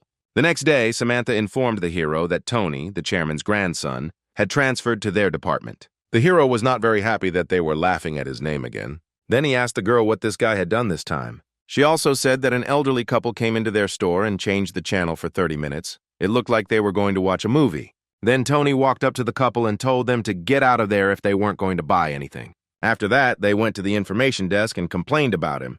They said that the new workers had no manners at all, because of which Samantha and the entire workforce were called together, apparently. She would be scolded and whined about how you can't be rude to customers. Tony couldn't believe that this guy was causing trouble again from his first day in the new department. After some time, he did something again in the middle of the conference. He said that he would go to the toilet for a while, but as it turned out, he never came back. Everyone was shocked by his behavior. Soon it was Saturday and the story moved to church. As it turned out, Hannah accepted Hank's proposal and they decided to get married, and they invited Tony to their wedding. The young man noted that his mother was wearing a wig, and the woman asked if she looked too strange in it. Tony said that it just looked unusual, and she herself looked very beautiful, and he would always support her. And he also hoped that she would find happiness with Hank. Soon the wedding ceremony began in the church and the pastor came to tie the knot. He wished that their love would grow and their relationship would develop favorably. Tony noted that it was a one-guest wedding, but that was what his mom and Hank wanted. Hank vowed to give his all to the marriage, just as he had when he confessed the feelings he had held for a long time. Hannah agreed to give all her love to her husband because heaven does not often give a second chance to find your person. Then the pastor said that they should end the ceremony with a kiss. After that, Hannah and Hank kissed. After some time, they showed up at the pastor's office. The man congratulated them, grinning, and said that he thought Hank would remain a loner. Hank thanked him for taking the time to make the ceremony official and said they were now in his debt. The man said it was no big deal since he was about to retire soon anyway. Then Hanku chuckled, saying that there were a lot of people who relied on him. However, the pastor said he did not think the priest would approve of a second marriage being consummated by a mediocre man like him. Hannah countered by saying that the man was her benefactor too. The pastor chuckled, saying that he was not such a benefactor, but thanked the woman for her kind words and then asked what they were going to do now. The couple said they wanted to go to the cemetery where Hannah's ex-husband Howard is buried. The pastor was quite surprised by this answer. Hank said they should stop by before they went anywhere. The pastor sighed, not understanding how the man who was supposed to outlive them all could leave this world so early. Soon Hannah, Hank, and Tony went to the cemetery, then told the guy that long before his father met his mother, he paid for his education in medical school. Hannah was surprised to hear this fact. Hank then said that they had to leave the orphanage at age 20, with only the government money to pay for the first few months, and medical school was expensive, so Howard helped him a lot with the fees. Hank was surprised that he never told them about it. Hannah said he always said they were just good friends and nothing more. Then Tony wondered he was curious about how his father was doing now. Soon they arrived at the cemetery. Hank knelt down at Howard's grave and said he had married Hannah. He said it seemed like heaven itself wished them a happy life, but the doctor said that Hannah was completely cured of cancer, and now Howard would have to support their new life. Hannah cried, saying that even before he died, he asked her to continue living happily, and she would fulfill it. She would raise Tony and take care of him properly. She would try to enjoy every day if only he would support them. Tony thought to himself that he would do everything he could to make his dad proud of his son, and then thanked him for everything. Now later the hero said that it was time for him to go. His mother asked him to stay and have dinner together before he left. However, Tony said that they needed to prepare for their honeymoon and he would only get in the way. He said goodbye to his mother and Hank and asked them to take care of themselves. On Monday morning, he returned to work at the company. He brought a spare amplifier just in case. Connor met him in the parking lot and asked if he was ready. Tony said he loaded up the microphone amplifier and 3 knobs. Connor said that he shouldn't smile like that. An informational conference about jobs and employment might seem like fun, especially since it would be his first event. But they had a tight schedule. They would need to hold it at several universities, and then they would see if Tony could smile like that at the end of the day. They soon arrived at Soan University. Tony tried to adjust the microphone. He asked Oliver, who was helping him, if he could hear him. Oliver said he could be heard perfectly. Tony then asked him to go to the other side and check the sound there. He suspected that it might be humming.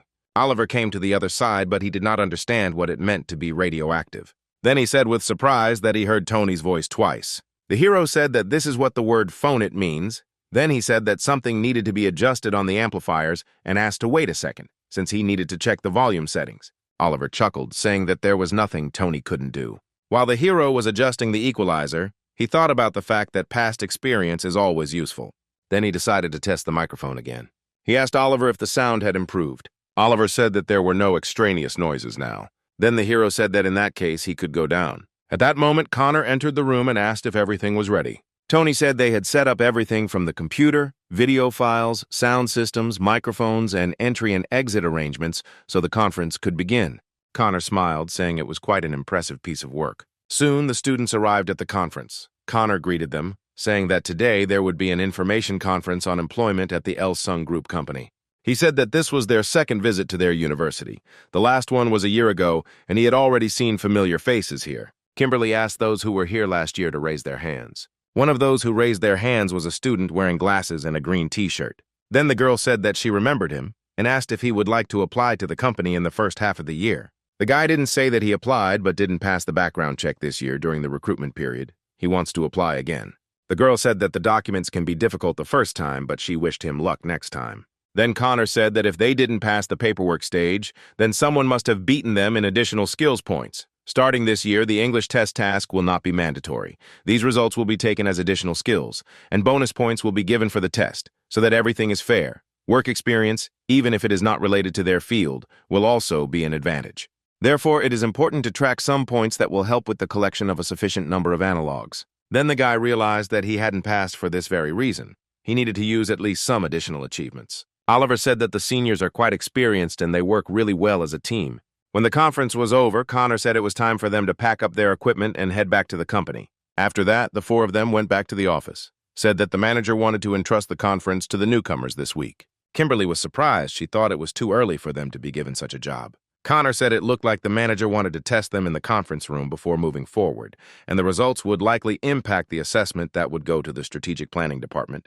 Then Tony said he would prepare everything for tomorrow, and Oliver said he would do the same. However, he was surprised that this test came upon them so suddenly. The next day, Tony went to the HR conference room. Jordan asked who wanted to go first. Then Connor said that Tony was younger than Oliver, so they should start with the younger ones. The hero was surprised. No matter how you look at it, being the first to speak doesn't give him any advantages. Then Oliver raised his hand, saying that he would like to begin. Tony was surprised by his initiative. At first, he thought he had misheard. As it turned out, Connor had said shortly before that he would make Tony speak first so that Oliver could prepare better. He said that in that case, the second one would have an advantage. He couldn't miss a person who took out a loan for education, because there are places where some people are simply not destined to be. Oliver remained silent. He did not know what to answer. As it turned out, Tony was eavesdropping on their conversation. Then Jordan said that they had an established order and that the older ones had to give way, so Oliver would speak now. Oliver said that in the second half of the year, 300 people will be hired to pass the document check first of all, of course. You need to prepare a resume, then additional points come. Kimberly noted that his presentation had a good start and that his breathing was stable. However, the presentation was a bit boring. Nothing caught his attention and his voice sounded quite monotonous. Apparently, Jordan noticed it too. He stopped Oliver, saying that was enough, and then said that it was Tony's turn now. The heroes stood up from their seats and introduced themselves. He said that before they got down to the main thing, he would like to pretend that those present in the office were students from the university they would visit next time. Jordan noted to himself that he had gotten off to a pretty good start. Tony then turned to the chart, saying that there was a reason their company was at the top of the rankings. He said that no other company can compare to their performance because they are, without exaggeration, the best in Korea. He then asked them to raise their hands if they were really interested in applying for a job at Elsung Group. Kimberly raised her hand, indicating she was interested. Then Tony turned to Oliver, saying that he should already be handing out the gifts that the company had prepared for the students. They wanted to give them to all the participants of the conference. Oliver looked surprised, asking if he really wanted him to do it right now. Jordan noted that it was a rather interesting way of presenting. Then Tony decided to tell them why they should choose their company. He said that in order to keep up with the era of globalization, the company focuses on 6 core projects. First, their electronics technology division is in the process of developing a new growth mechanism using OLED panels. Kimberly noted that he was doing very well. His speech made people want to apply by showing the future prospects of the company. Connor also noted his appealing voice action, which is focused on the facts, and he also worked on the visuals of the slides. Jordan thought this guy was doing a great job, even better than Connor and Kimberly's assistant. Then Connor suddenly stopped him, clarifying that Tony didn't speak English that well. Then he said that you can imagine that he is a foreigner and asks him something in English. Then he asked what Tony would do in such a situation. The hero did not lose his composure and again turned to Oliver for help. Oliver was surprised that they wanted to force him to do something again. He then asked him to come to Mr. Connor and explain the details of the hiring to him in English. Jordan was extremely pleased with this method of solving the problem. Kimberly laughed, noting how cleverly he had gotten out of the situation. Then Connor thought that the winner had apparently already been determined. Tony turned to the manager, asking if he should continue. Then Jordan said that was enough for today and thanked the guy for a great job. Soon, the university held another information conference on employment at the Elsung Group company. This time, Tony spoke and asked the students to take seats closer to him as the conference would start in 5 minutes. Connor noted that there were a lot of people gathered today. Donald said that the Elsung Group company is one of the largest companies in Korea, and of course, people are interested in hearing about it. When the conference started, Tony introduced himself by saying that he worked in the HR department and would be the moderator of the conference today. Donald was pleasantly surprised that this guy was in charge of the conference today. Then Connor explained that this was a new employee in their company. Donald said he seemed like a professional, so he wasn't surprised he was so kind and respectful that day. Connor said that this was not entirely true, since Tony did not graduate from a prestigious university and his knowledge of English was rather poor. He assumed that working in the company was not for him. However, Donald disagreed with him. He said that now the prestige of the university is not valued as highly as it was before. Rather, competent people are seen by how they are respected and recognized at such an age. Then Tony decided to start the conference by asking the students if anyone knew the 3 qualities the company was looking for in new employees. However, the students did not know the answer to this question. Tony then said that these qualities are enthusiasm, ethics, and innovative thinking. Their company is looking for people who will come to work with a sparkle in their eyes. They are looking for those who are not limited by the beliefs of the past, but can move the company into an innovative future. However, in the process of working with everything, you should not give up your values and principles, since these qualities are applicable to everyone present. Then one of the students raised his hand, intending to ask a question. Tony immediately gave him a chance to speak. The guy said he had heard that rural university graduates who applied to the company had failed the document check. He wanted to know if this was true, and if it wasn't, he wanted to know what the hiring conditions were. Tony didn't know how to answer this question since it was the first time he heard about it, and as for the hiring process for new employees, it is a blind check that does not take into account the focus of the university. He said that he studied through the academic credit banking system and was still hired. Hearing this, the students were delighted and decided that in this case they should also try to apply. Then another student decided to speak up. He said that he had been applying to the company for 3 years. Even though he had graduated, he still hadn't passed the paperwork check. He asked if they were really hiring blindly and how did they know they weren't lying. Oliver replied that this guy was communicating quite rudely. Then Tony said that it was true, and since this guy had been hanging around in the company for 3 years, it could be assumed that he was older than Tony himself. The hero said that at 20, he started working as a carpenter on a construction site. He said any work experience is important. It can be anything that shows the person has the qualities the company is looking for in employees. The student then said that he was preparing for employment, which is why he got a license. Tony said that in that case, he should spend his time usefully. The document check focuses on the life that candidates led before and which is described in the resume, and every second one has a license.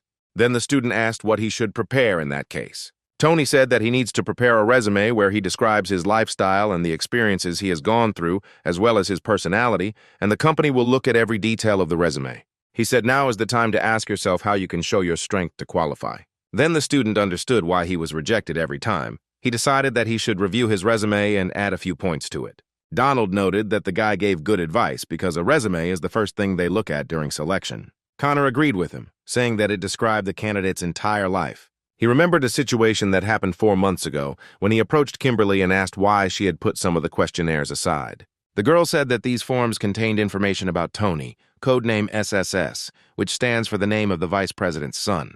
Connor thought about the fact that this was probably why his resume was so interesting. It described how he got into the setup, worked there, described his values and beliefs. It all looked pretty decent. The girl said that on the other hand, the resume of that guy from abroad was just awful.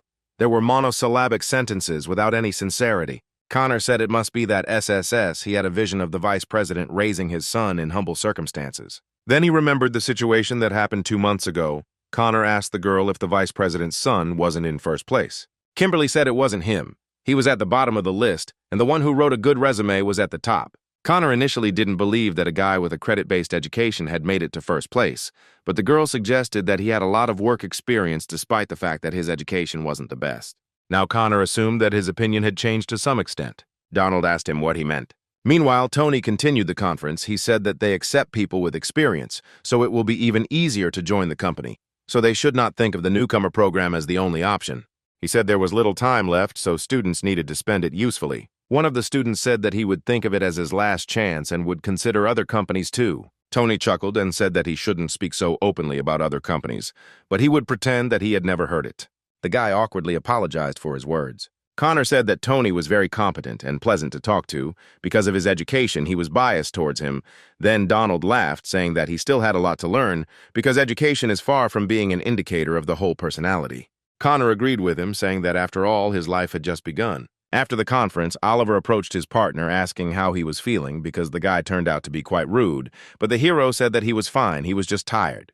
He said that he understood this guy. He said that he tried himself in the company for 3 whole years, and if Tony were in his place, his reaction to such words would be identical. Oliver said he wasn't that kind of guy, but Tony said he was actually desperate to get the job. He did physical labor, which was very difficult, plus his mother was sick. At that moment, Connor entered the room and asked if they were done with the conference.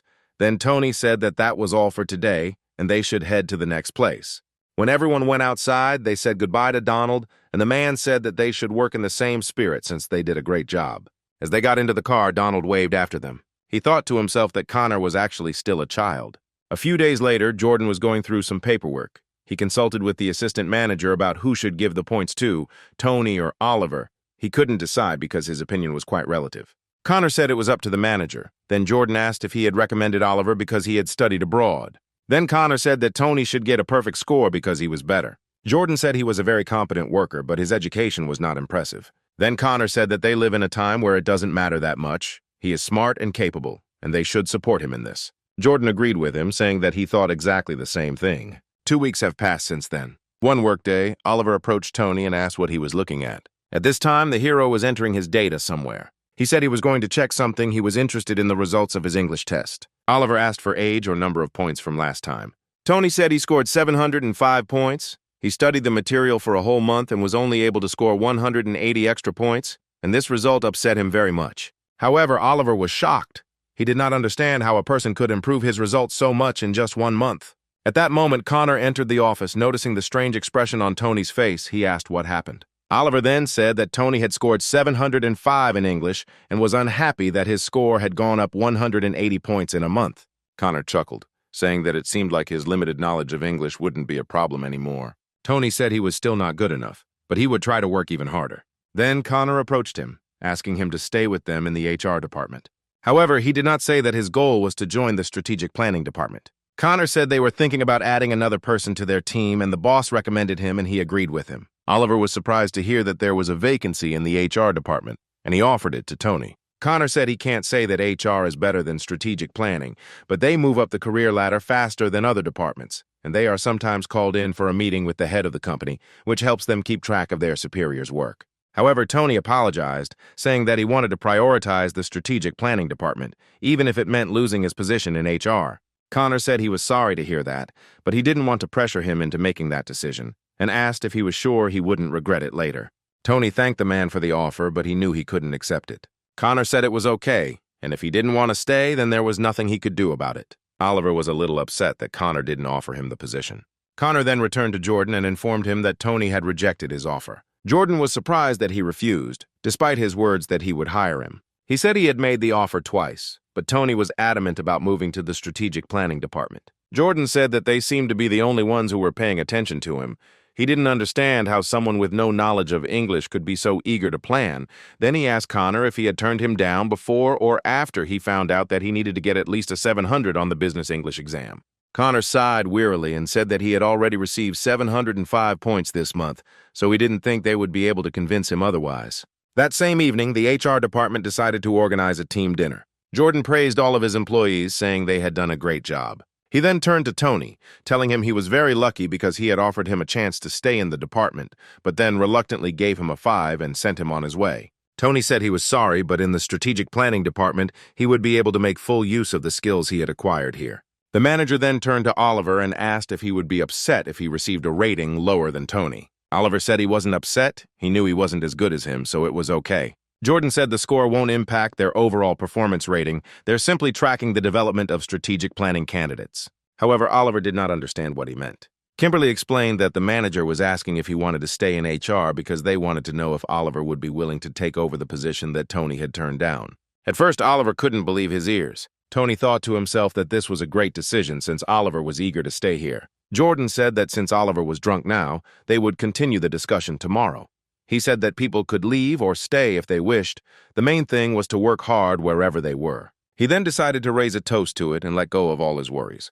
When the evening ended, Tony and Oliver went home together, Oliver offering his partner another drink. However, Tony insisted that he was drunk and should not drink anymore. And despite all Oliver's requests, he did not cave in and refused to drink with him again. Soon after, they decided to sit down and rest on a bench. Then Oliver said that he had something to tell him. Tony suggested that they talk tomorrow since Oliver was too drunk. However, Oliver ignored him, saying that sometimes he felt inferior compared to Tony.